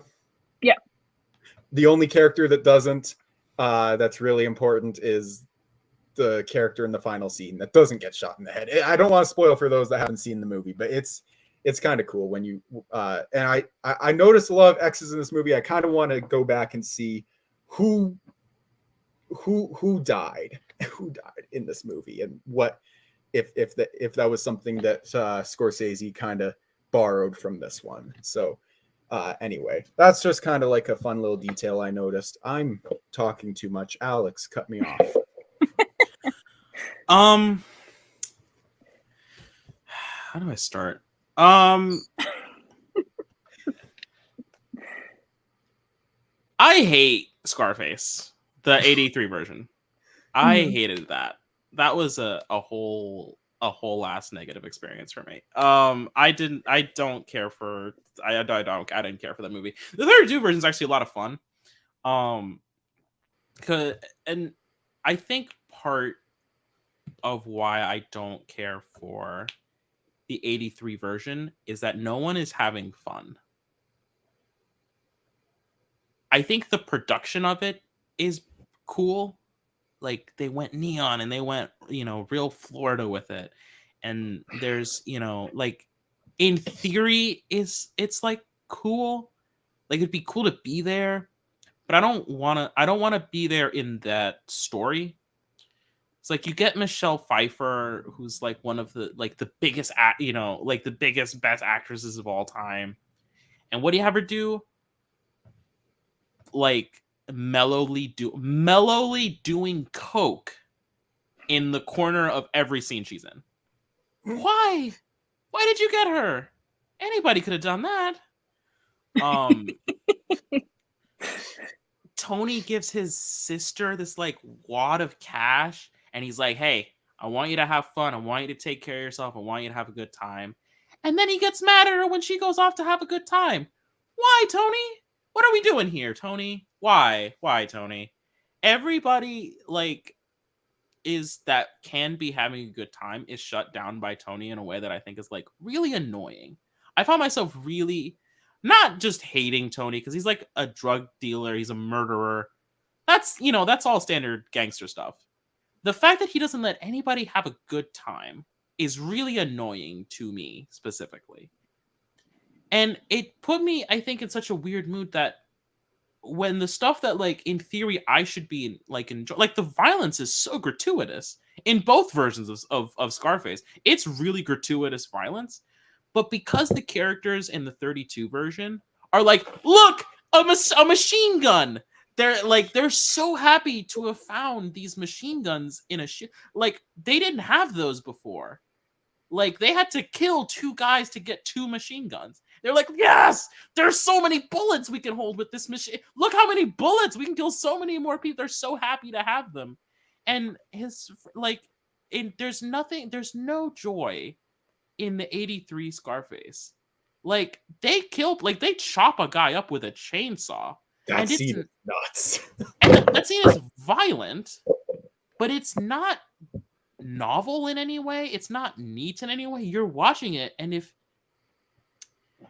if you don't have, like, if you're not shocked by that, that scene does nothing for you beyond, oh, they went with the chainsaw method. That's a really violent way of disposing of someone. Like, if you are not impressed by shock value in a way that I'm really not, you won't give a shit at all. They hang a guy out of a helicopter, and you're like, I wonder how they shot that. Like, I didn't care at all about the 83 version beyond like, oh, that's cool production. Look at this house that they got. This house is nice. They're gonna absolutely destroy that house, though. I know how this movie ends.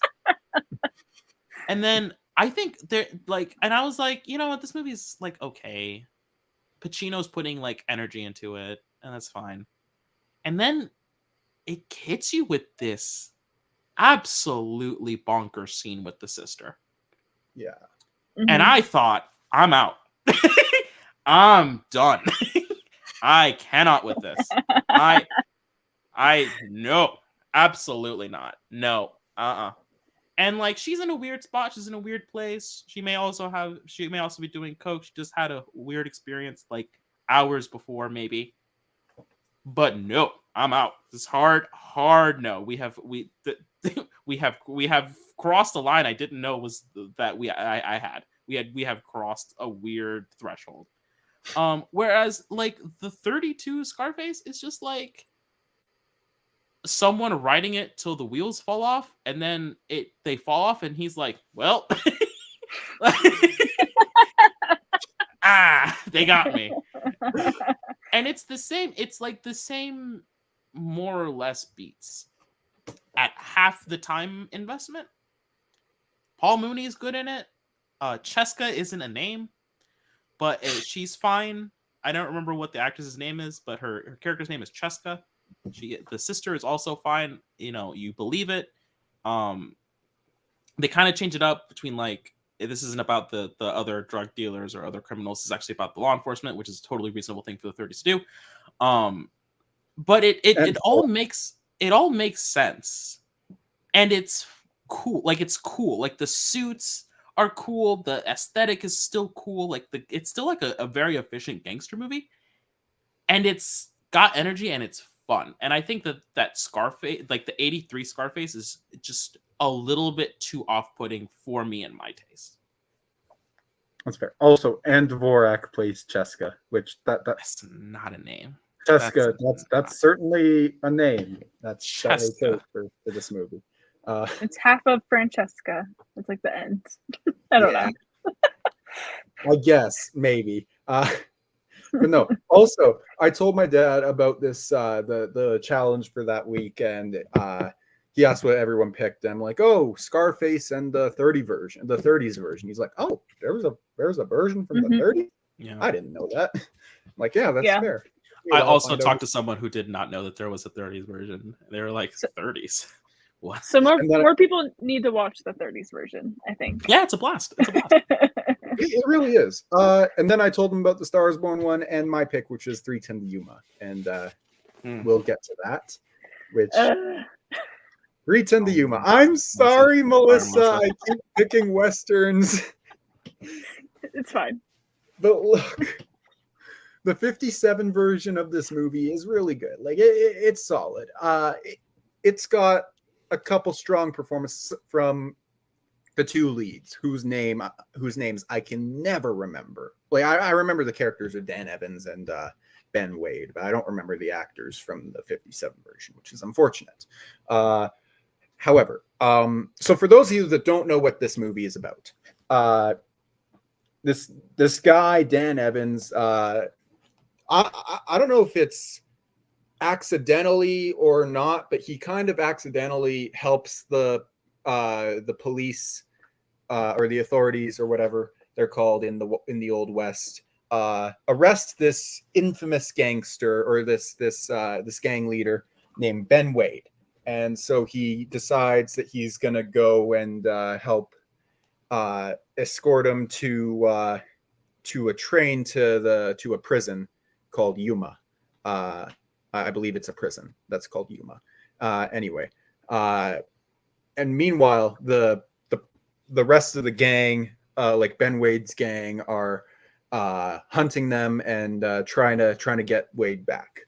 and the 50s version really solid. You're in, you're out. It's like a crisp 90 minutes, and there's not really a ton of conflict between arresting Ben Wade and getting him to the train until they get to the town, and they have to get him from the hotel to the train. That's like when all of the conflict in the movie happens. The other one, it's a journey. The movie's like 30 minutes longer. James Mangold directs it, and boy, does he direct that movie. Russell Crowe plays Ben Wade and is absolutely terrifying.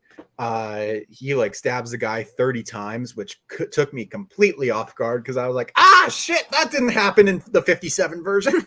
And yeah, you feel like it's actually challenging for them to get from point A to point B before they actually try to get him to the train. The ending is way more impactful. The performances are better all around. Christian Bale plays Dan Evans, which seems like a different role for him to take. For me, like I don't really see Christian Bale playing a bunch of nice family men who's just trying to do right by his family a whole lot. Maybe I just haven't been seeing many enough of his movies. But Russell Crowe and Ben Foster in this movie are excellent villains. Excellent. Russell Crowe is so fucking charismatic in this movie. It's honestly kind of terrifying. That ending is great. Logan Lerman, like in the new one, the son actually tags along for the journey to get Ben Wade to the train, and he doesn't in the original. They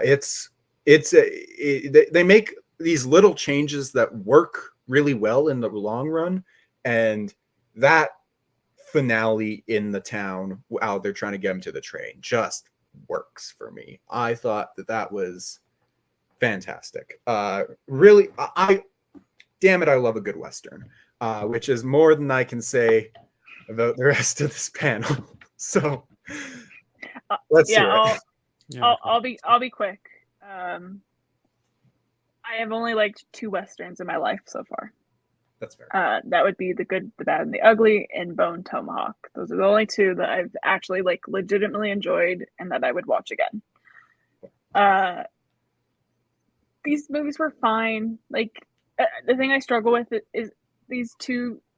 I would say this is probably a better Western than most from what I've seen so far, I guess. But like, I'm sorry, guys. Just Westerns are not my jam. They're just not my thing.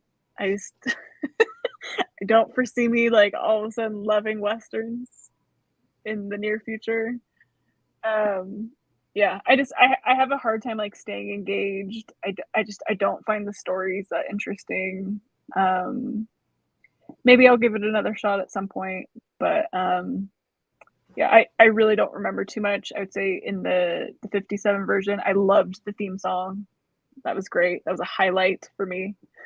And then the 2007 one, yeah, I thought the performances were really good, but like it's very forgettable for me. But these movies are fine, and I think if you like Westerns, I'm sure you would like both of these movies. It's just not my thing. That's totally fair. Alex? Yeah, I actually don't like Westerns either. I think it is a kind of a boring genre, and it takes real finesse to do it good, let alone particularly well.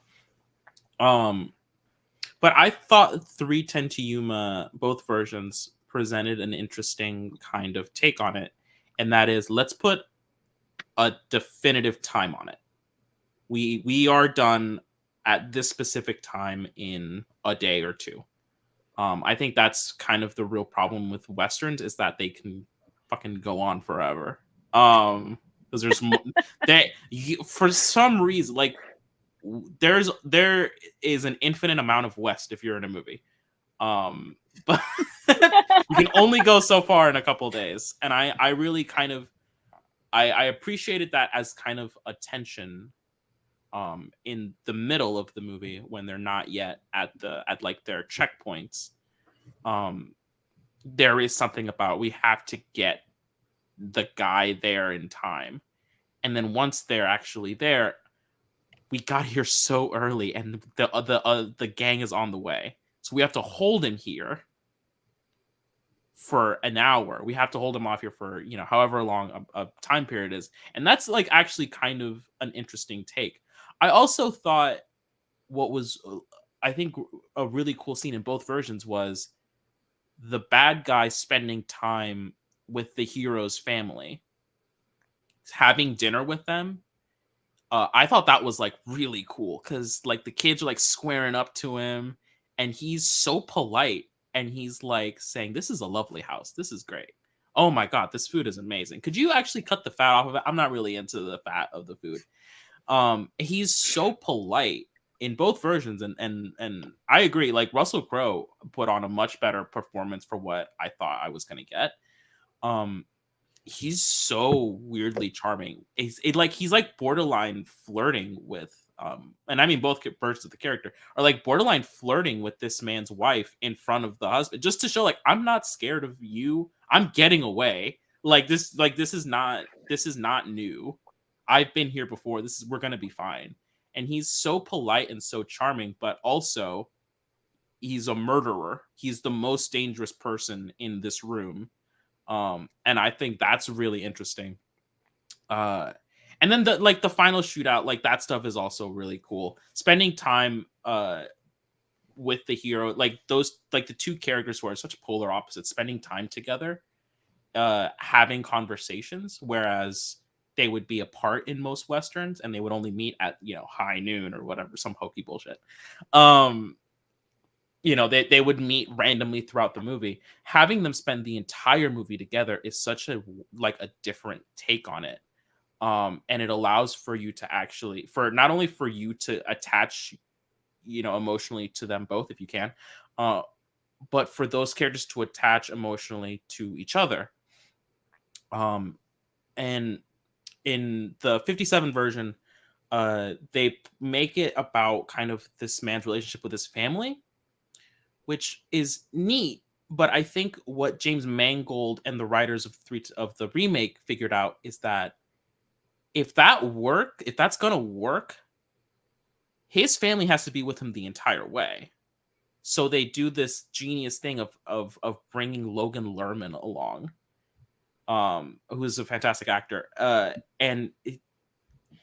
so like father and son are on this journey together, and that becomes what the story's about. And that is actually like really cool because it makes the ending that doesn't really work as well for me in the 57 version much more impactful in the remake. I think James Mangold like really cracked that code, just putting in a few more side characters, and upping the ante on pretty much everything in the movie. So when it finally ends, you're like, holy shit, I've been on a ride, or not, depending. Like if you don't like westerns, I completely understand, Melissa. Like westerns are not your game. Totally fine, I get it. But I felt like I was on a ride. Like I was like, yeah, that was a roller coaster that I went on. And I actually saw them back to back. So I kind of like, you know, it was great both times. Just two really solid movies that I would put. I would easily rewatch both of them soon. I'd rewatch them both. Yeah. Also, this has the perfect use of Alan Tudyk in a movie. Like he's along for like the first half of the movie, and then they get to like the tunnel through the mountain, and they have to escape the people that are holding Ben Wade and like torturing him and wanting to kill him, and they have to get Ben Wade and flee before they get killed. And Alan Tudyk sets the whole thing in motion by clocking this guy with a shovel, and as they're riding away, he's just like, "Did you see me hit that fella back there with the shovel?" And then is immediately shot after that. It's like he's really funny in his little bit of screen time, and then he dies. It's like, goodness. Didn't expect that. Also, didn't realize that was Alan Tudyk until Alex messaged me best use of Alan Tudyk in a movie, which something. Yeah, it takes me a while to recognize actors sometimes. Anyway, yeah, that was really good. We'll get into the final challenge of the month. You know him. He's been around the entire time. We got Cary Grant. Film featuring Cary Grant. We'll start strong, like with a strong Cary Grant performance. And we'll make our way down the rabbit hole. So, Melissa, you can kick us off. Sure.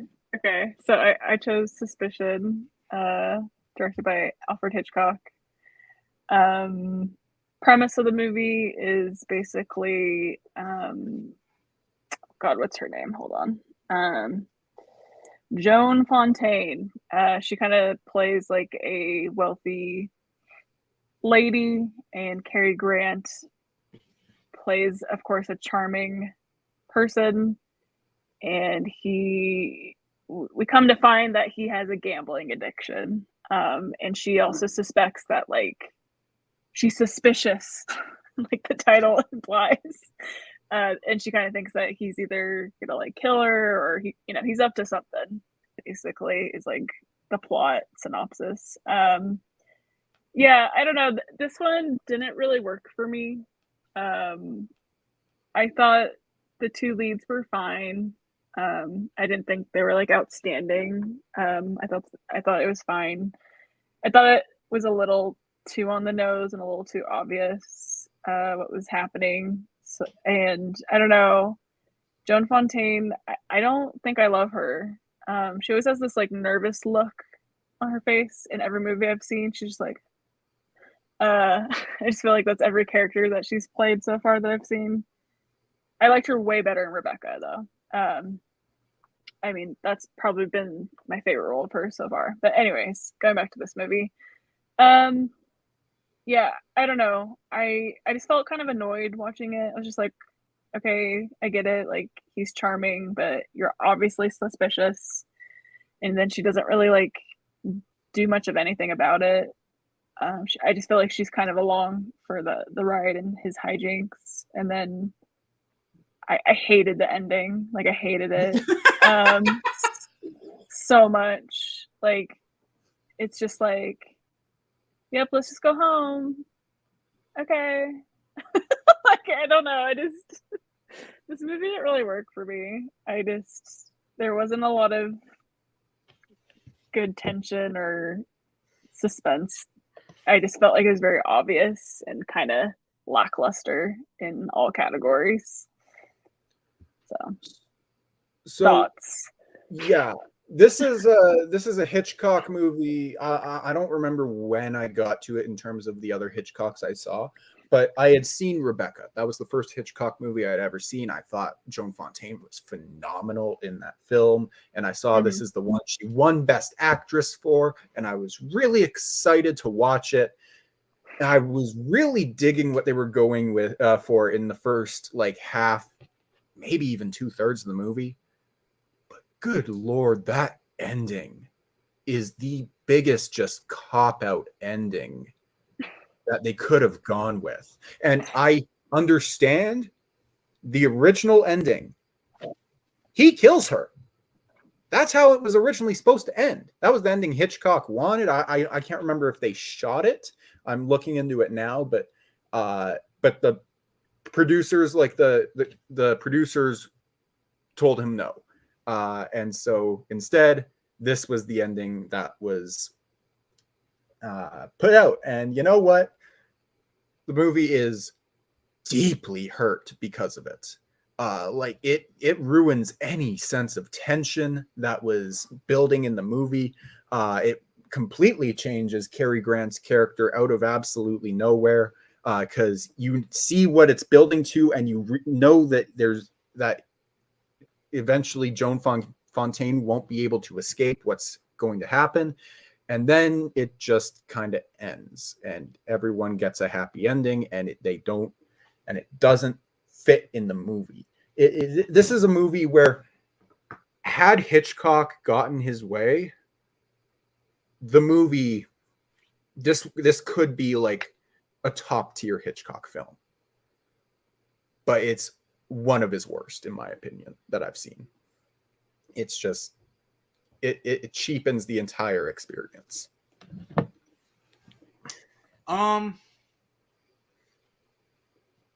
If I could take any director out of time, like out of their time period, and put them into like, and I don't want him in modern day, but think of like how Hitchcock would have fucked up, like would have fucked shit up in the 70s. Like really think about him, like just the same catalog of films, but starting in like the 60s and then progressing into the 70s. Like I think him more so than most other like directors of his time struggled with the constraints of what was going on in cinema at the time, because he so clearly wants to make these movies where the bad guy gets away with it. He's like, please let me kill her. He's so, like, it's so clear. Yeah, that's a great point. It's so clear in Suspicion that the calls are coming from inside the house. Like, leave, woman, get out of there. It's not a good situation. It's fine. Like the movie is not bad. It's just you can see that there is a bit like this is the caterpillar version of it, and there's like a cooler version with the right ending, and you don't have to change any. Like you have to change one scene, and then the movie would be just absolutely good. Like the movie would be great. But instead, we have this dumb scene where he's like, I would never kill you. And she's like, oh, thank God. Whew! Bullet dodge. Let's go home.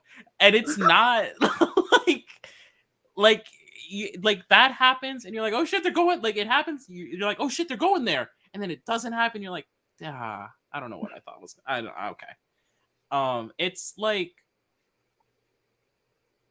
It's one of those things where I would, if we're gonna have this tension, do something with it. Don't go, 9/10 of the way and then be like, gotcha. It's not cute. It's not cute.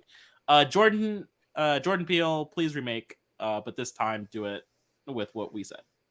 We won't tell anybody. We promise.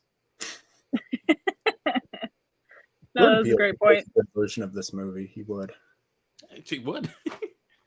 Yeah. Yeah. That being said, had it not been for the end of this movie, this would possibly be, I don't think it would be my favorite, but it would be like top 2 Cary Grant performances. Because I don't think anything is ever going to beat Arsenic and Old Lace. He is just batshit in that movie, and it's great. But anyway, let's go to a different Cary Grant performance with The Awful Truth. I'm going to be honest. This is one that I think I liked more than other people that watched it for this. My pick was originally An Affair to Remember, which was a 57 version that I only know like kind of the plot because of a Family Guy cutaway and whatnot. Some trivia questions here and there. I've heard mostly good things, though, about the movie. Then Boatman started watching movies for this challenge, and he watched this for the Screwball Comedy Week. And he told me I should watch this movie. I decided to see if I could fit it in anywhere, and realized we still have Cary Grant coming up. I'm a swap out An Affair to Remember for this. And I think I made a good decision. We'll see what y'all think in a minute, but I think the two performances, like the two central performances in this movie, are so fun to watch. I love Irene Dunne.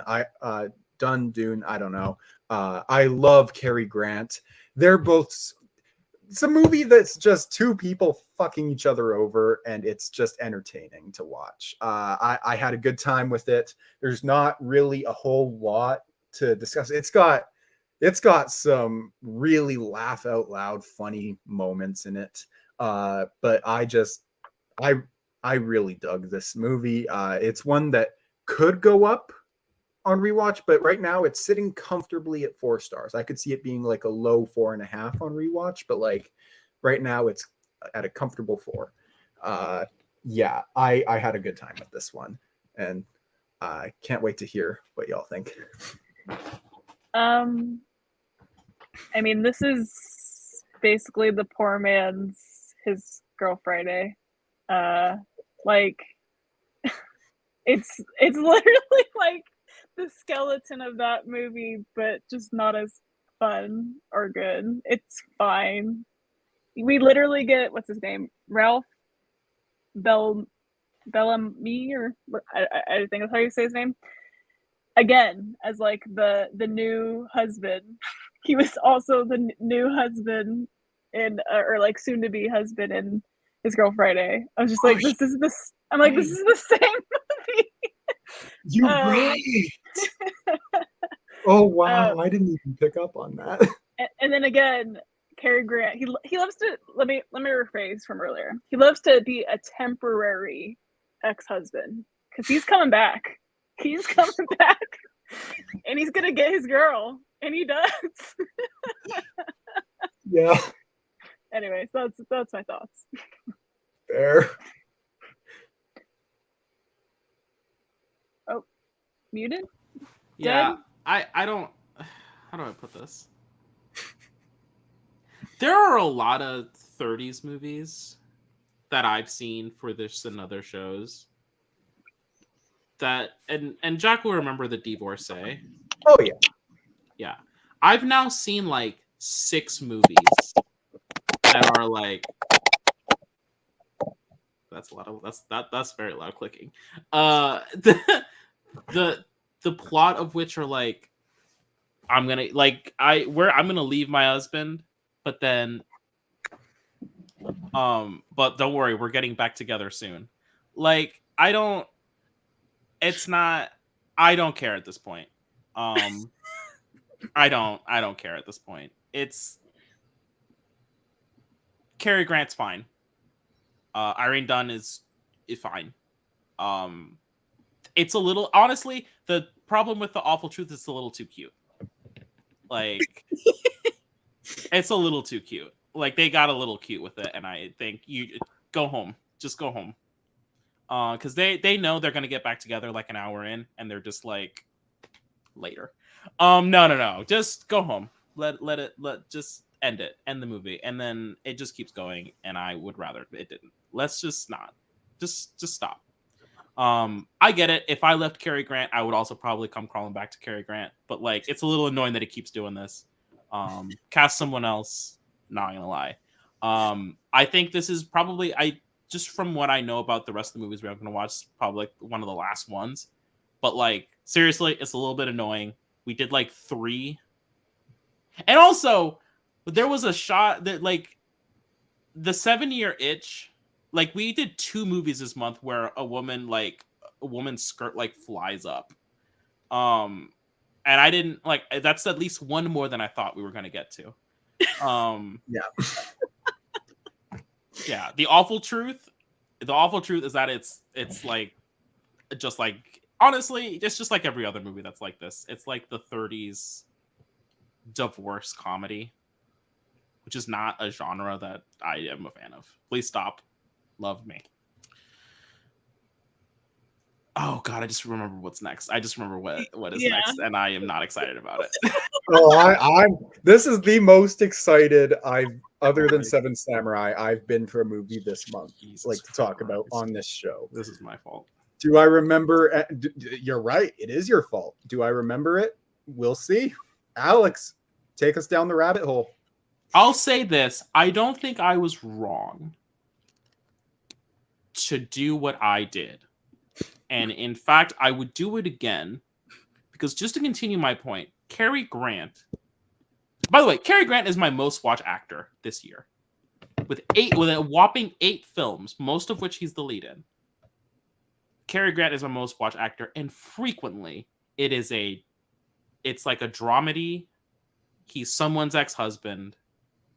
He's playing really cutesy with it. It's, he's frequently that. I don't think I was wrong to pick like a weird fantasy movie. I think 9 times out of 10 I would do that again. Where I fucked up, where I fucked up is picking this specific fantasy movie. There must have been a different one that I ignored to pick Alice in Wonderland. I struggled to figure out a way to frame this movie to you, the audience that hasn't seen it. And I think I figured out the way to do it. This came to me the other day. So famously, there is a Disney animated version. There is also famously a different kind of thing that Tim Burton did, a live action, also for the Disney company. The animated version is got like the narrator, the main narrative voice behind it is like a fairly cognizant, sweet but weird, like 8-year-old little girl. She's got a good handle on it, but she's got a vivid imagination. It's fine. It's good. It's cute. Whatever.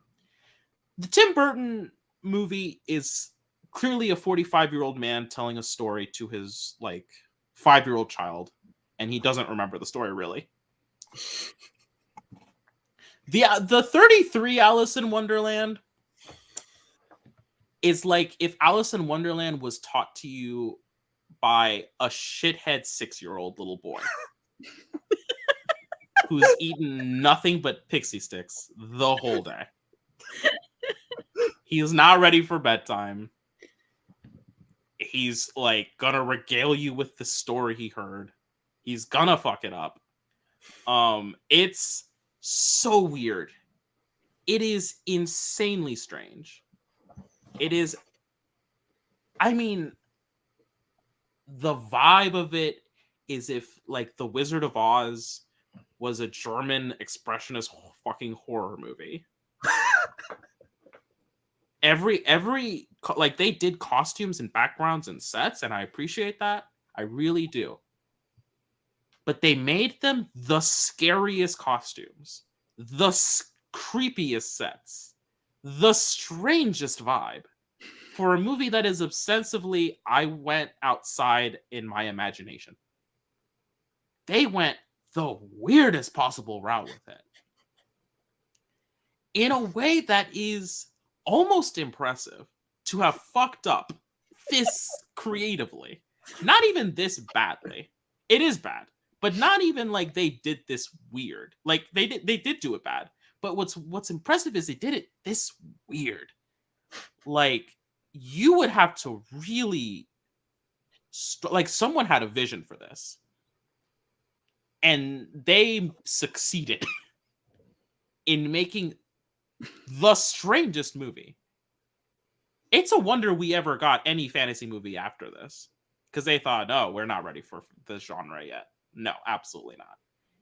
And yet we have Alice in Wonderland. And honestly, I'm glad I saw it, because it made me reconsider what it means to not rate a movie. It made me reconsider, what does it mean when I give a movie 1 star? I think I'm being harsh on some of these. I think I'm messing up. Because you watch the 33 Alice in Wonderland, and you really do realize there is some weird shit out there. And I've only really scratched the surface. I'm so glad I saw this. And I will never watch it again. Not once. In fact, I'm actively recommending to anyone that will watch this show, don't ever watch the 1933 Alice in Wonderland. I've done it for you. Please stop there. Coho added it to his watch list, and I'm terrified. I told him not to.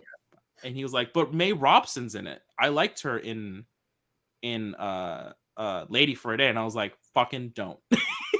Fucking don't. No, you don't, actually. Please stop. So Go ahead, Melissa. I have something I'm gonna say. Okay. I really don't have too much to say. Shout out to our longest episode to date. So many tangents. Yeah, this movie is a fever dream. I would say the only thing I will give it is there is some, like, even though it is incredibly creepy, there is some cool, attempts at some creature effects and like production kind of sets and what have you. Like that kind of stuff is, I always kind of like some of that stuff, especially being a big horror person. Like I appreciate those kind of things, but it really wasn't enough to like sell me on the movie. Yeah, this movie is annoying as hell. Like it was rough. It was very rough to watch this movie. Mm-hmm. I thought you explained it very correctly about the child and the pixie sticks and all that. Like I can't really top that because I fully agree with everything you just said. Yeah, I don't have any desire to ever watch this again, but at the same time, yeah, like I'm glad I have now seen this train wreck of a movie, and I think it just confirms yet again Alice in Wonderland should stay animated. I have not seen a live action Alice in Wonderland that has been great. And I think we should just keep it animated. Yeah. Alternate title for this movie. Alice in Nightmare Land. This movie is a horror movie. Now, I don't know if there's a different entity called the NRA, but at the first thing you see in this movie is something that says, "We do our part, NRA," and it took me aback, especially because I had some plant at that point. But this girl just said, "Fuck it, I'm afloat off this fireplace." This clock is fucking paranoid. There is a thing that says, "Drink me, not poison." And I had to ask myself, why does it have to specify that it isn't poison? And she just shrugs and drinks it. These are all messages I sent to this group chat while I was watching this movie because I was urged by Alex that I should do that. It live reacted the movie in the group chat that we have. It was an experience. This movie is insane. I don't know how. Oh, my monitor just decided to kick off. This movie is insane. I don't know what I'm supposed to rate this movie. I don't know how I'm supposed to rank this movie. There's The Color of Pomegranates and this movie that will not make an appearance on my list of every first time watch ranked because I just don't know where to put it. It feels insulting to put it below VHS Viral because that is legit the worst movie I've ever seen, and I just don't have a rating assigned to it, and I don't know what to do with it. Hollywood did not know what they had in Cary Grant at this time, this point in time specifically. 1933, they put him in a turtle suit and covered his face up with some monstrous cow-looking shit and had him have some fins and was like, "I'm a mock turtle," and cried the entire time. He was done dirty in this movie, and I feel bad for him. Everyone has to get their start somewhere, I guess. I don't know how many movies he had before this, but everyone has to start somewhere. Cary Grant, this was it. Oof, I feel bad for you, Mr. Grant. There's a point in this movie where Alice goes into a cabin and they're like, "We're babysitting a kid." Wow, okay, that's cool. You hold him. And then they're like just tossing around this kid. And you're like, "Oh my God, what's going on? What's going on? What's going on?" And that part is just the beginning. That is like the first maybe 20, 30 minutes where they're like tossing around the kid from person to person. And you're like, "Oh, that's not a real kid. Please don't be a real kid." Oh God. And the movie is short. Mm-hmm. Yeah. And yet by the end, you're like tired. Mm-hmm. Emotionally, I was like, I'm going to bed. I'm done. I'm in a way that like I don't know, like watching like Transformers the last night where you're like, I don't know what's real anymore by the end of it because you've just been through like an emotional like just been through a like the ringer of I don't think that's real and you're like, are we okay, this is real. This is good. Okay, this is good. Like just I'm going to bed. Like the second this is over. I can't imagine watching this at speed. Like at like 1.5 speed, you'd lose your mind. That would melt your head. Like you're done at that point. Yeah, I think this is watching this movie is a one-way ticket to fuzzy sock jail. Just please don't watch this film. Okay. But here's the thing. There is a moment where they are intentionally trying to be boring because they dry out. Okay, there's a moment where Alice is in like this lake or something and a mouse just straight up says, I hate you, and I'm just like, yeah, fair. She gets out and she's talking to, I don't know what kind of creature she's talking to. I don't remember it. I just remember that they legit dry her off with history. This lady just recites history and it magically dries Alice off, and it is the weirdest fucking thing. She's tiny and she wants to grow bigger, and she asks the caterpillar, which side will make me taller? And he responds with the large making side. Gee, the large making side. Thanks for that. Thanks for your fucking help, you asshole. What the hell is this movie? I don't understand anything that happened. It is a fever dream, and I'm glad I saw it. That's not what I meant to do. I'm glad I saw it, but good Lord, will I ever watch it again? No. Yeah, I will have fond memories of never watching Alice in Wonderland ever again. I will have fond memories of never seeing this movie ever again. Every day that I don't watch Alice in Wonderland, every day since that I saw Alice in Wonderland has been an excellent day. I don't think I will ever have a bad day again. I mean, what is life going to throw at me that could be worse than Alice in Wonderland or weirder? Just weirder. That's true. I mean, I've been around shootings. I've seen a stabbing. I think genuinely, Alice in Wonderland is the worst thing that I've ever seen. It's something. Well, thank you all for staying through this marathon with us. It's been 2 hours and almost 20 minutes. Our next episode is going to be on July 28th at 9 p.m. EST. The challenges for that month are Best Actor, Actress winner, double feature. It is the last double feature for a while, so that's nice. These double features may have been a mistake, but I don't know for certain. We'll get to the mistake part of it when we get to the supporting actor, actress one. A film by Charlie Chaplin, a film featuring Audrey Hepburn, and a German film. Now, I just have to ask you all, what movie are you most excited to watch for the challenge next month? For me, it is, I just said it was a mistake, but honestly, it's probably Cyrano de Bergerac and Born Yesterday, like that double feature of the Best Actor and Actress winner, because Judy Holliday, Born Yesterday, beat Anne Baxter, All About Eve, Bette Davis, All About Eve, and Gloria Swanson for Sunset Boulevard, which is an all-timer list of Best Actress nominees. Alex, Melissa, what are your picks?